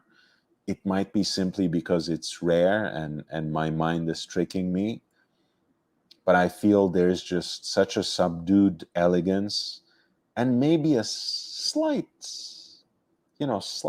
touch of sportiness to it when it's in the white metal with the piston, or rather the pump pushers. But that might be just me. And of course, rare means also premium, but rare also means more collectible. So that's, again, something that I would say maybe go for 3237 BB rather than 3237 BA. Maybe take the white gold over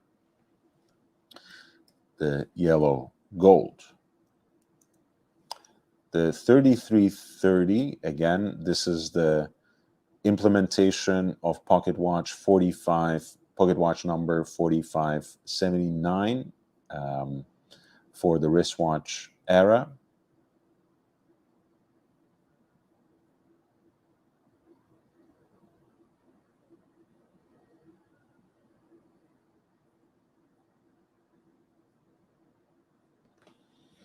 I didn't rave about this enough. Again, I think the heat blued hands go beautifully with the night sky that serves as a backdrop to the moon phase indicator, but so do the champagne-colored day-date discs. along with the constellation of the stars and the moon. Again, a beautifully, beautifully designed watch. Caliber number 31. Wowzers. That's one to get. That is one to get.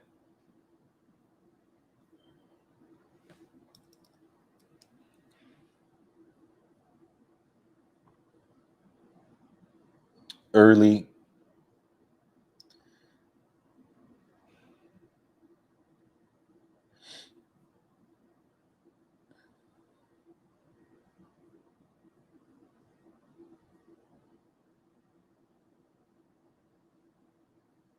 In white gold, solid case back, and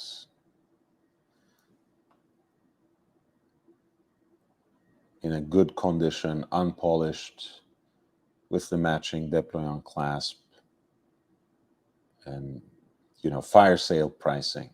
Right? I do prefer the 3130 to the 3330, but it's such a unique design that you might prefer it.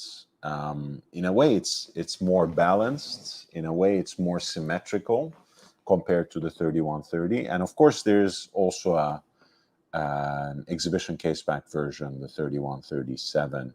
Just to put it out there, there's a slight premium that goes with that is attached to that. But again, it's not much. It's in the realm of a few $1,000s. And once again, I would rather get the earlier example rather than necessarily focus on the exhibition caseback, simply because we are, not only simply because I dedicate this episode to the Daniel Roth era Breguet, but also because that era, I think, in and of itself is distinct and is going to appreciate a little more than the later examples, even though the reference numbers remain the same well into the 90s and even a little bit into the 2000s, even though the designs are still very much the same and recognizable, even if the watches have grown and changed just a tiny bit visually as well. For this particular piece, once again, I would say focus on condition, focus on getting an early example, rather than worrying too much about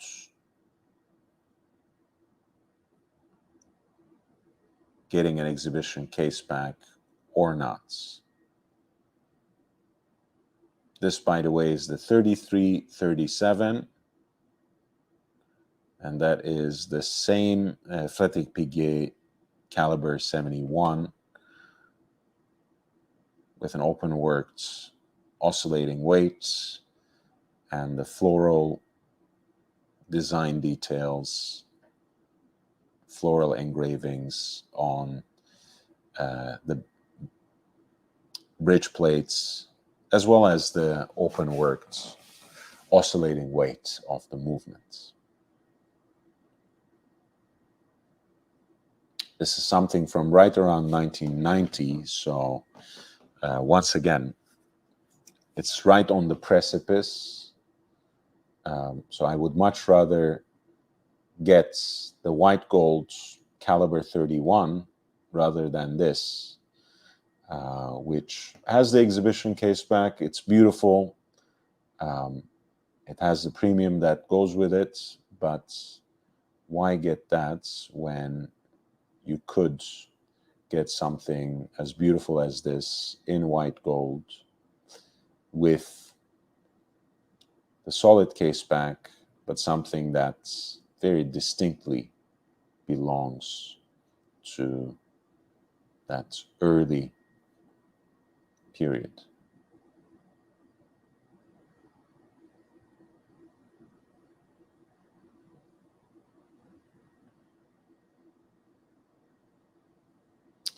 My apologies. Sorry, it's there's at least another number or so next to this, but I think it's still early enough. It's not a 4-digit number, is it?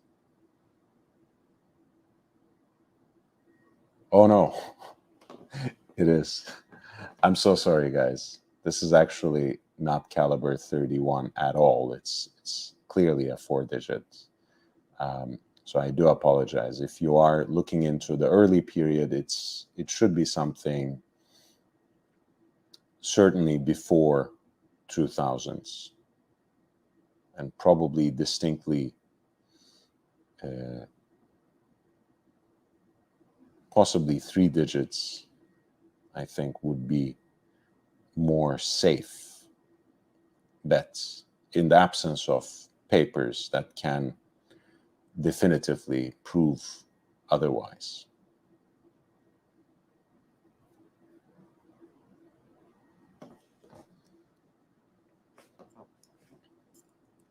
We have looked at 3130, 3137, 3330, 3337, 3230, 3237. Let's take a look at the perpetual calendar, which is 3050.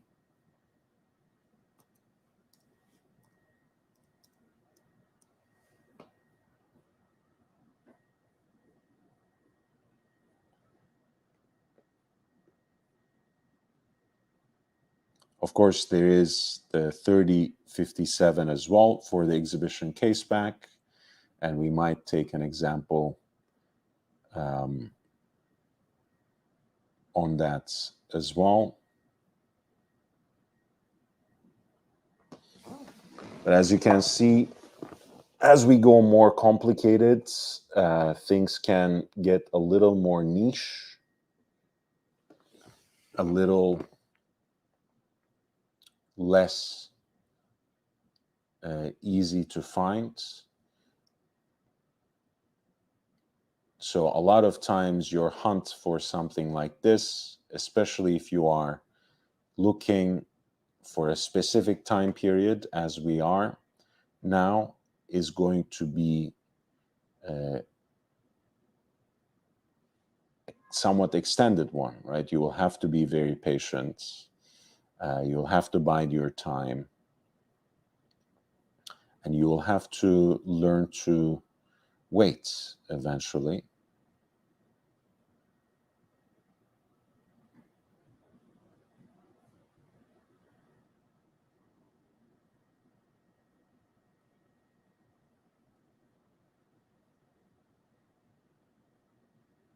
This is early 90s perpetual calendar, 3050 BA, meaning in yellow gold. It does have the sapphire cabochon that somewhat dates it, but they started appearing, I think, already after the first few years, and somehow also disappeared as well. English calendar in this case, with the leap year indicator at 12 and the aperture for the moon phase at 6.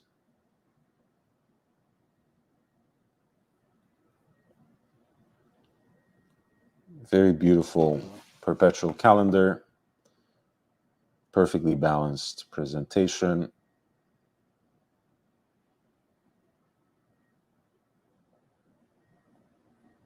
Closed case back on the 3050. There is the 3057, which we will look at next, and which actually helps me discover that the perpetual calendar module was actually set on the same Frederick Piguet 71 caliber that we were looking at for the 3137 and 3337. As you see, the exact same watch, just with an exhibition case back and a self-winding caliber with a full rotor that is engraved with a floral motif on the bridge plates, as well as the open worked movement, open worked oscillating weight.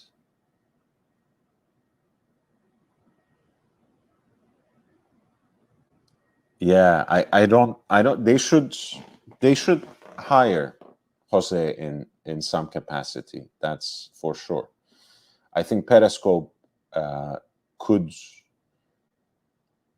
like, a real involvement of someone like Jose might alienate some people initially, because I know some Panerai collectors, because they felt themselves exposed by his revelations, don't necessarily like him.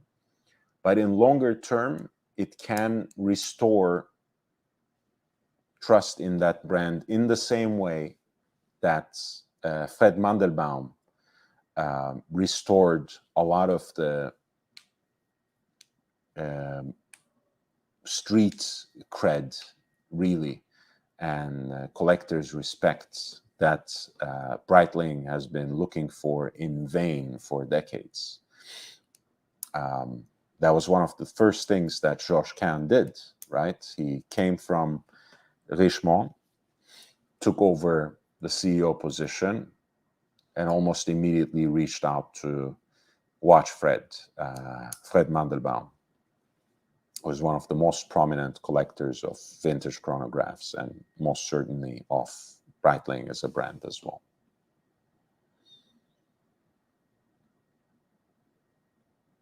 This is a beautiful perpetual calendar. Again, something you can get around $35,000 with the exhibition case back, for less than $30,000 for the solid case back. And in each case, again, if you dip into the 80s, I think there's already a slight premium attached to it, because again, people are not stupid, right? You know, they know that there is an increased awareness for that early revival era.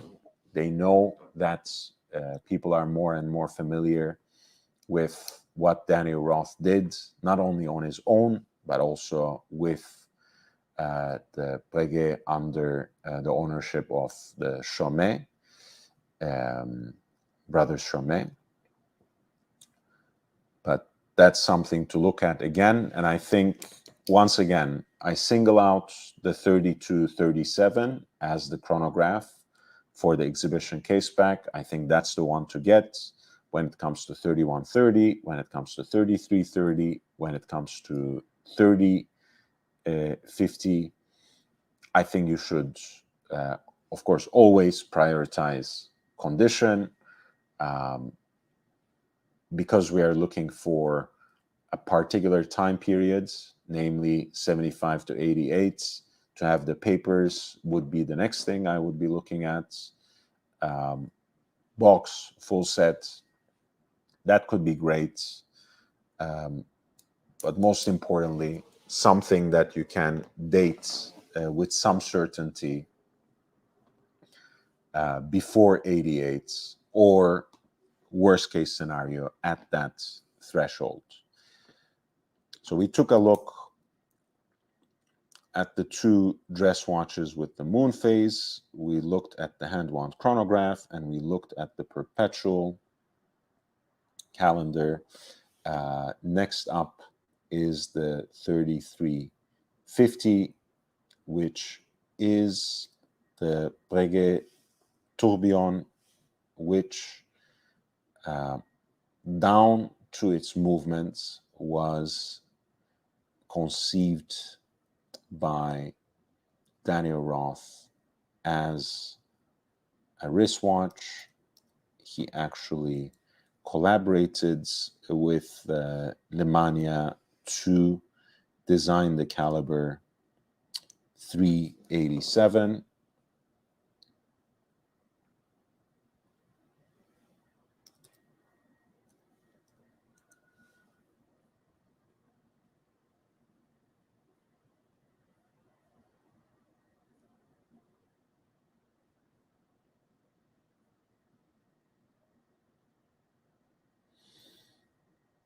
Again, this is a later example from the 90s.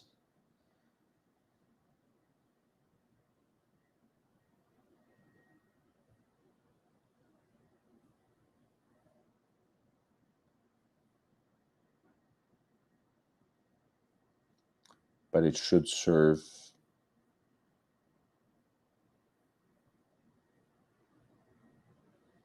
our purposes.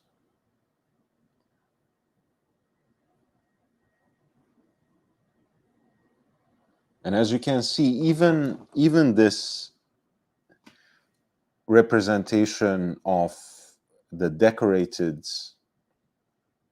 caseback that has the Tourbillon Breguet inscription and the French Revolutionary date of the patent from 1801, even that has completely remained up until today. This is one of the most wonderful things. I love these handwritten archival extracts that come with at least some of the pieces, right? When was it sold? Where was it sold? All the details of the watch, all handwritten. And I think these days, of course, signed by Emmanuel Breguet, who is, of course, a Swatch Group employee, but also a descendant of the family.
These are amazing watches.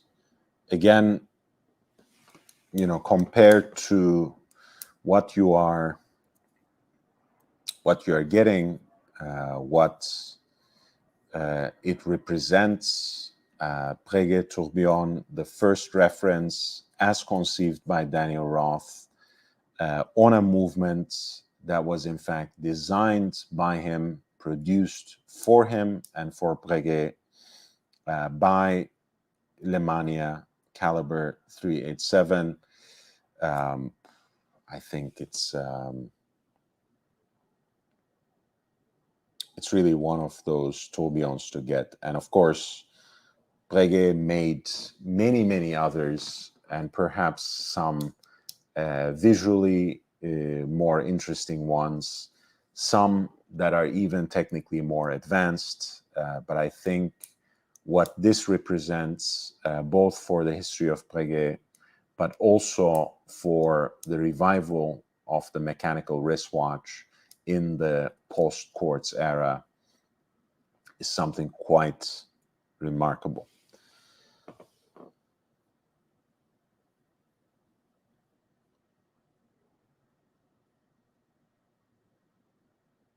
So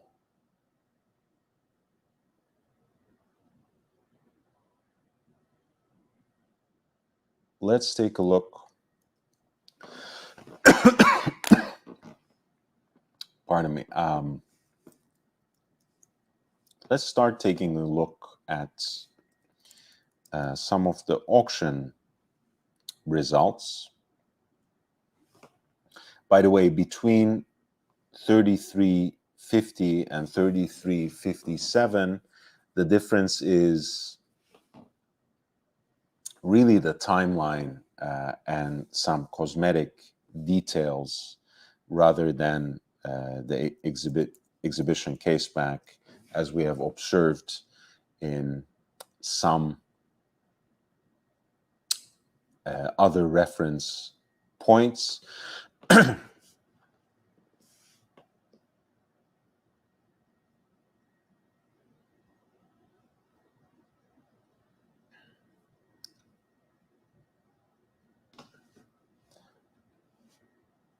So we are looking, again, using Every Watch's database.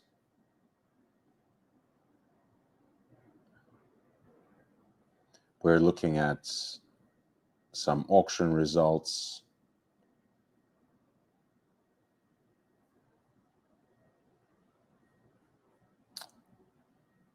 from Breguet tourbillon reference 3350. The most recent example that sold was sold by Loop This. If you don't count the example that went unsold by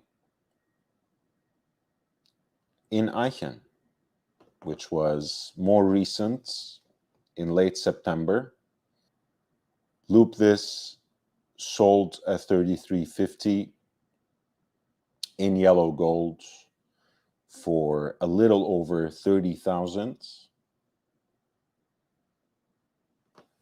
barely higher than the lower estimates.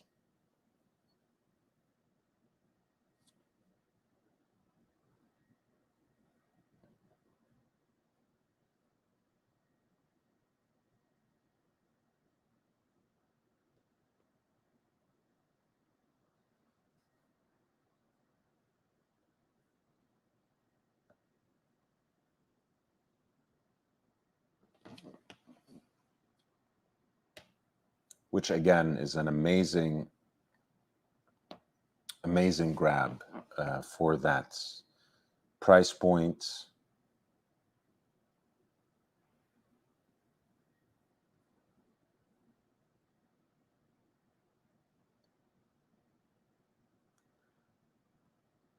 Watches of Knight's Bridge in May 2022 sold a yellow gold example from 1990 for the low end of the estimates for 18,395, which is an absolute steal. And you can see they frequently go unsold if the estimates are a little ambitious, rarely go for over 40,000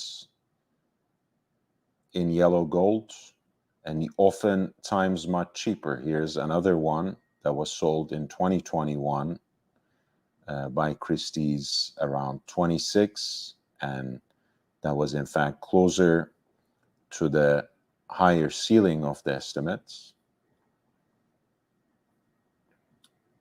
And as you can see, always the rarer case metals, even in earlier eras, are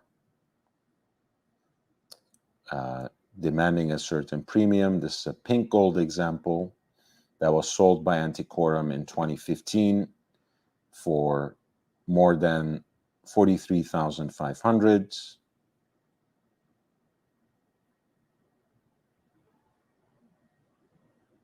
There's platinum example that was sold by Art Curial back in 2010 for more than 60,000.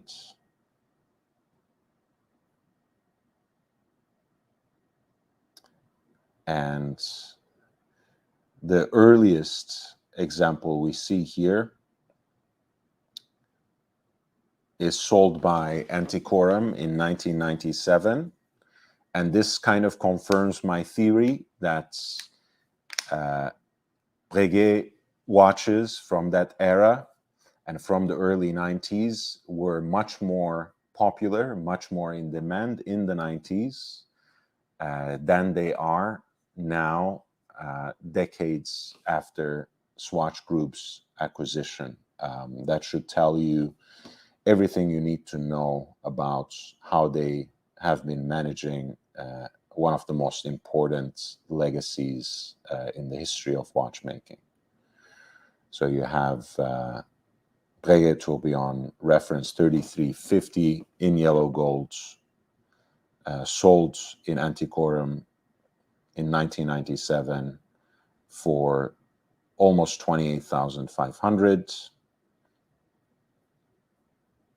And you have them still selling well under 40,000, usually around 30,000, but sometimes also much cheaper, as we have seen here, when they turn up in a much less known, much less prominent auction house, an auction house that's not one of the usual suspects. So let that be a slight lesson there, both about the state of the market and where one can go for the deals, but also about how one can simply sit on one of the most illustrious heritage brands and not add anything. Let's put it in the most neutral terms, not add anything to the brand's equity. I have recommended the Breguet 3337, which is, of course, the chronograph. And I did say that it's best that it is an exhibition case back because it's the Lemania CH27. And as you can see, in Eichen on August 12th, sold a yellow gold example for a little more than 23,000 in US dollars.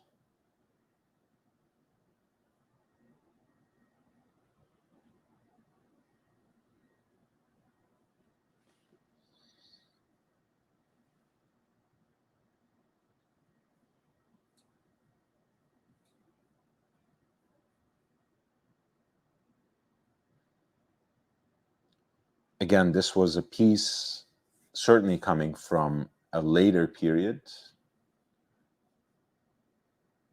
and not necessarily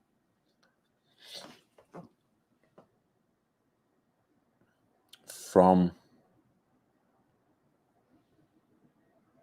the Daniel Roth era, but it's a creation of the Daniel Roth era, although I continue to advise that if you can, go earlier. Loop this sold an earlier example and in one white gold for even less.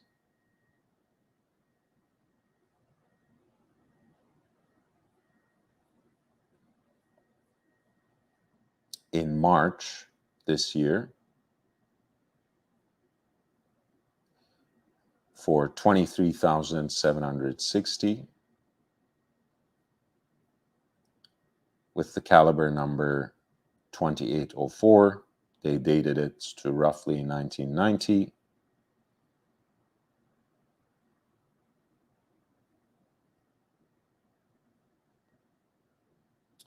And you can see how years ago, right, in 2006, one of those rare examples of the 3137, of course, from a later period, but with an onyx hour track in pink gold that was sold on May 14th, 2006 by Christie's in Geneva for almost $12,000. That might possibly be the one in Alfredo Paramico's collection, I think. But I think his was yellow gold, I believe. Anyway, it's a stunning piece. Of course, it would sell for multiple times that if it came out now. But you see, around that time, that was still the case. Another pink gold example, some years later, sold on May 29th, 2011 by Christie's in Hong Kong for less than $13,000.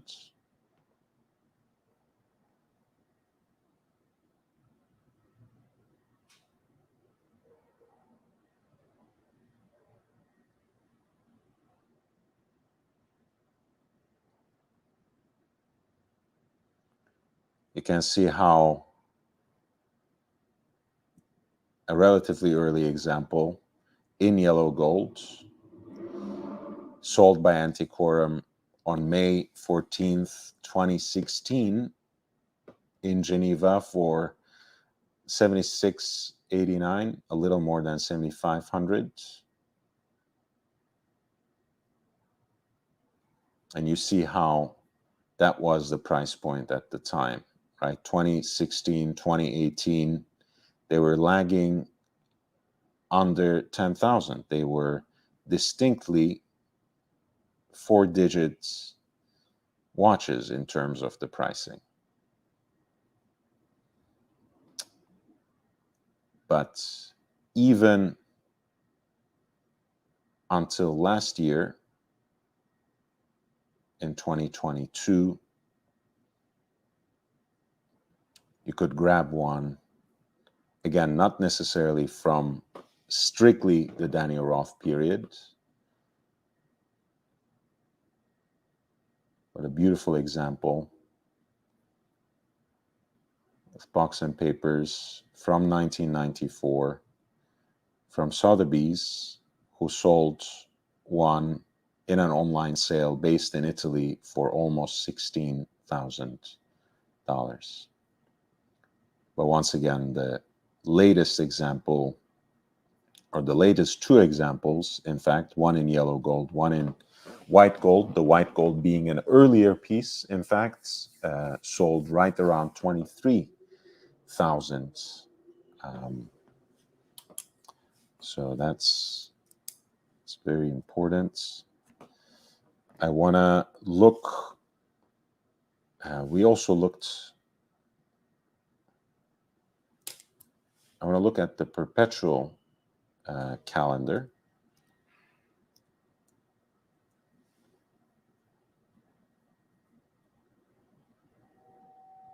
And I'm sure we will be able to look at some auction results for 3130, 3137, 3330, 3337 as well. But I want to see the complicated examples first. There you go. Once again, this is the value of lesser known auction houses. Dorotheum or Dorotheum from Austria for a yellow gold example of the Breguet perpetual calendar, 3050 with the closed case back from right around 1990. the piece sold for less than 18,000.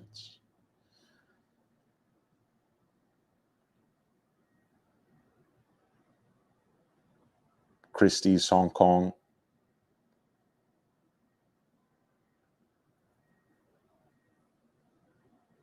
on May 23 last year for 15 to 50.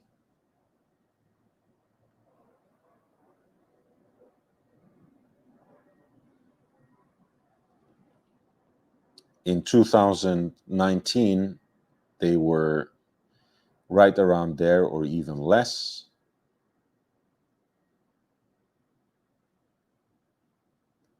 And as you can see, they were selling right around the same price points, even in early 2000s.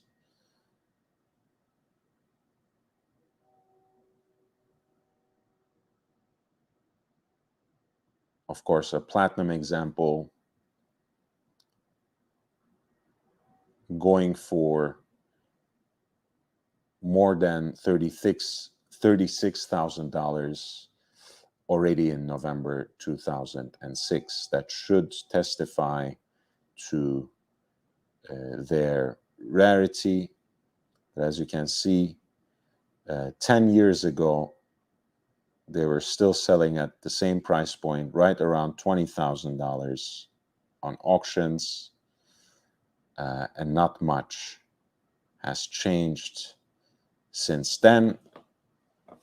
And this is proving another point, another hypothesis that I had, which is precisely that whenever these kinds of watches come on auction, they tend to fly under the radar. So again, it's best to exercise patience if you're on the secondary market for these watches, because they are really limited production, unlike the Breguet of today, which is still quite limited. But in the 80s, that was even more the case, even in the 90s.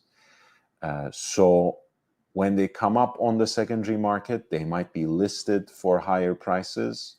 But if they ever appear on auction, usually the estimates are not too high, and the final hammer prices they realize similarly are not prohibitive.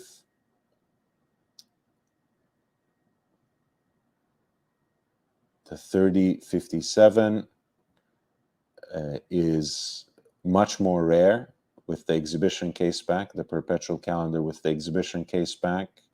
A white gold example was sold by Antiquorum in the US back in 2005 for $36,800. And by them again, in Switzerland, they sold a yellow gold example on November 11th, 2006 for more than $32,000. Again, because it is so rare, this is a watch that you have to really keep your eyes peeled and see if they ever appear on the secondary market. And when they do, again, it's something that you have to approach carefully, that you have to negotiate very intently and in an extensive fashion, if you like, precisely because they are worth exactly around these prices, but usually listed for higher, right? Whenever they come on the secondary market, because they are rare, because they are hard to come by. So it's something that you have to play cool, be patient, don't express enthusiastic interest, and I'm sure you can find deals even in a negotiation with the right kind of seller. But certainly, if you exercise patience, looking for the unusual suspects in terms of the auction circuit, looking for interesting deals on the secondary market that might not always be available because of the rarity of these pieces. And that's the other thing I want to add when it comes to the collectability, especially when you zoom in to 1975 to 1988. You don't only have the elegance and heritage and the complications and the distinctive designs, you also have the rarity. That's a winning combination. And you have a contemporary situation where Daniel Roth is finally getting some shine. It's really hard to think that this won't bring something to this early period of Breguet revival. Once again, you see what we see of the 3130 when it comes on auction is in fact cheaper than what we saw on the secondary markets. Antiquorum sold one in November, just last month, in yellow gold from around 1990 for less than $12,000. Loop This sold one for less than 10 in June. Speaking of getting dress watches in the middle of the summer, that would have been a great opportunity, again, from around the same period.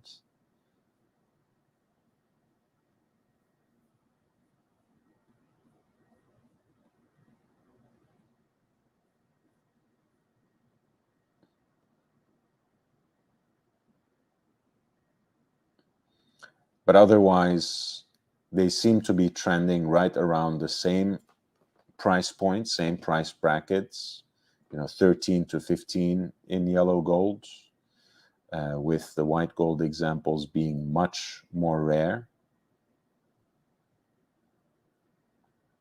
And if we go back in time to some early examples being sold,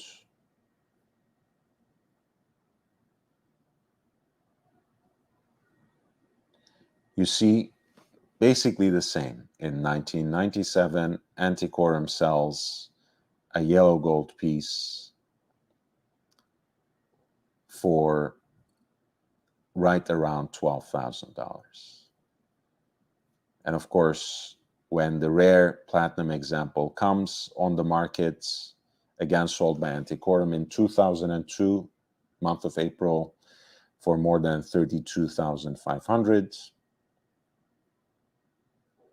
But otherwise, you see the price point remains pretty stable. Again, that says something about the brand equity and how it has been stable, but how Swatch Group didn't necessarily add anything to it. But that also says something about what you can benefit from buying these kinds of watches on the secondary market, right? You can buy it at a price point that's relatively stable, that's quite attractive for the style, for what these watches represent, and you can get the enjoyment out of it. You can get the pleasure out of it, and if you ever have to move out from it, if you ever have to move on from it, you'll pretty much still sell it around the same price points, and maybe, of course, the money itself losing value, you will have lost something out of it, but it won't be too significant. As you see, even white gold examples are much more rare. Let's look at the exhibition case pack version, the 3137, which is by definition more rare, but even those, again, sell for very reasonable price points. April 3rd, of course, a later example from around 20,000 for less than 12,000 by In Eichen Zurich, April 2023.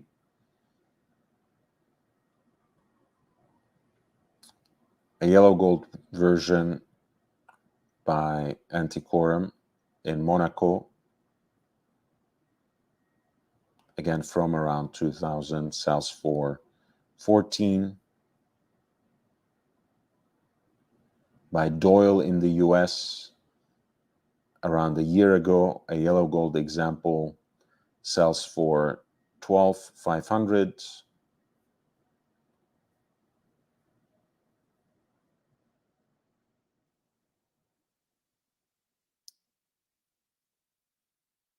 With the white gold examples of the 3137 commanding also on the auction markets a little bit of a premium. If we go all the way back, again, travel back in time, you see that the price points are pretty much the same, 15 to 20,000. That famous Havana auction of Antiquorum on March 23rd, 2004, 3137 in yellow gold, selling for more than 16,500.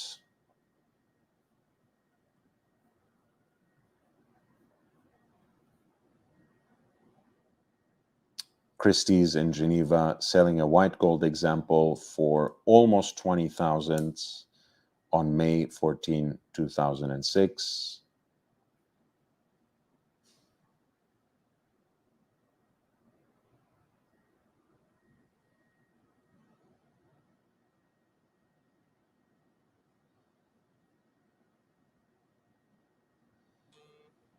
But otherwise, once again, we see a trend where auctions, especially when organized by other auction houses, smaller auction houses than the usual suspects, can present an opportunity because of the limited production number of these watches. You can get decent deals on auctions, even when such models fall through the cracks in the curations of more recognizable names. On the secondary market, you just have to be patient. You have to look for the right example, especially if you are set for that year bracket between 1975 and 1987. And you have to negotiate because essentially, since there are not many on the market, people list these things for whatever, and often at a very inflated price points. But if you can show them that you know the value of this watch, you also know how much they're worth, then that might be a good opportunity to strike a deal. So before we close, let's look at the 3330, which was the recreation of pocket watch 4579. Again, they don't come up very often. This was Pestel de Bord on June 8th, 2017, an example in white gold, selling for 12,300. Of course, a much later example into the 2000s, even the 3337, which is the exhibition caseback version. Again, very rarely on offer, but you see the latest one sold by Sotheby's Hong Kong in November of 2019 in white gold.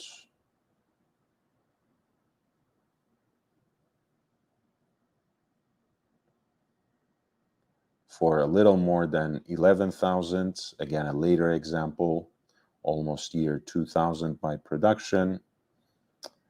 Antiquorum sold one in Geneva on November 2014. On November 7th, 2014, in yellow gold.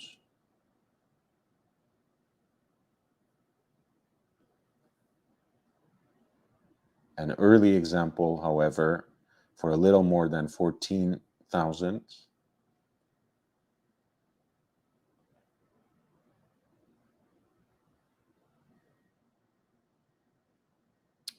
But once again, you see Antiquorum in 2008, on December 10, 2008, sold one for 16,800. Once again, the prices remaining quite stable, if not exhibiting a downward trend, which shows you again we are at the point where the knife is dropping, especially for these early definitive references of Breguet in the designs that have been conceived by Daniel Roth, have been translated from Abraham Louis Breguet's original creations into the world of wristwatches. I have tried to give due credits to Daniel Roth as well as Francois Baudet and the Chomet brothers, of course, who financed the whole project, for daring to revive one of the most illustrious heritage brands right in the thick of the quartz crisis, and they have largely succeeded, and they have left an important legacy, not only in between the years 1975 and 1988.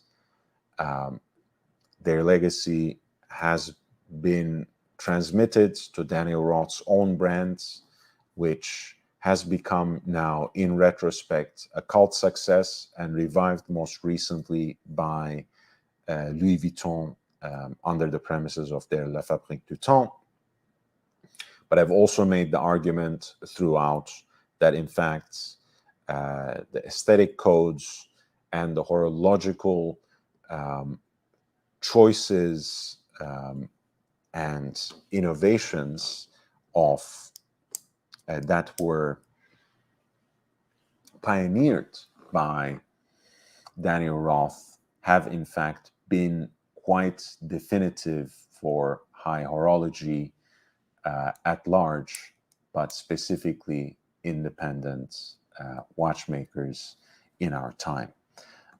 So I hope I've done right by Daniel Roth, who is one of my favorite watchmakers, and I hope I have given you enough to think about when it comes to Daniel Roth era Breguet, especially these canonical references, the 3130, 3137, 3330, 3337, 3230, 3237, 3250,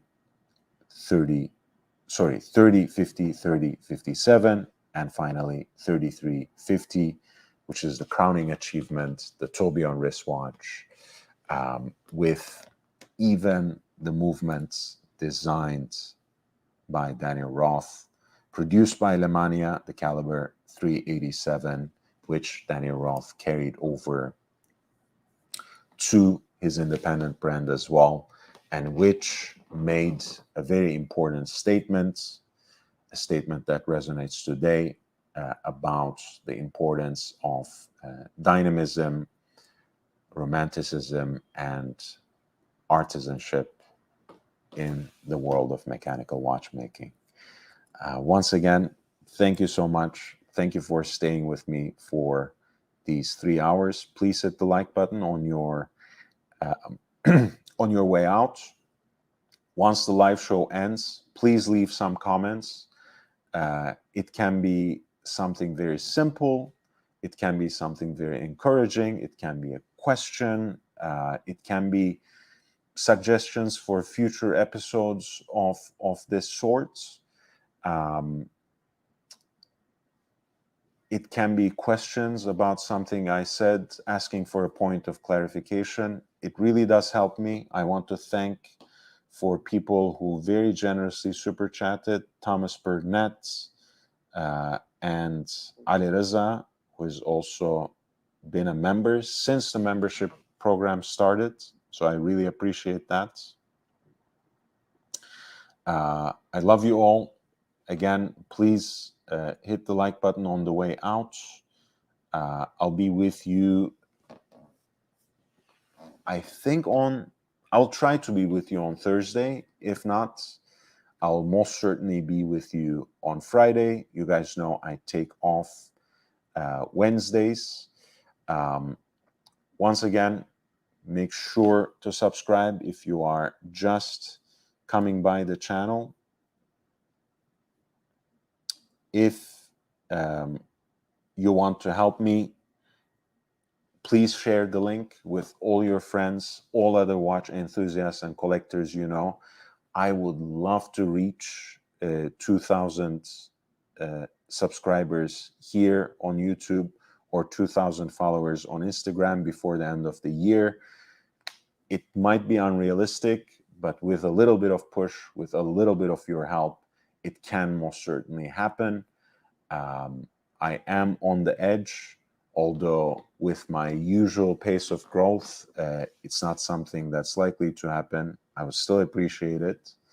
And also, always, you can support the channel by sending super chats, super stickers, leaving comments as super thanks, by becoming a member of the channel, and other options to contribute are presented with direct links in the description of the video. I'll see you in the next one. Please stay safe, stay healthy, happy holidays, Merry Christmas, wear and enjoy your watches. Take care, guys. Love you all.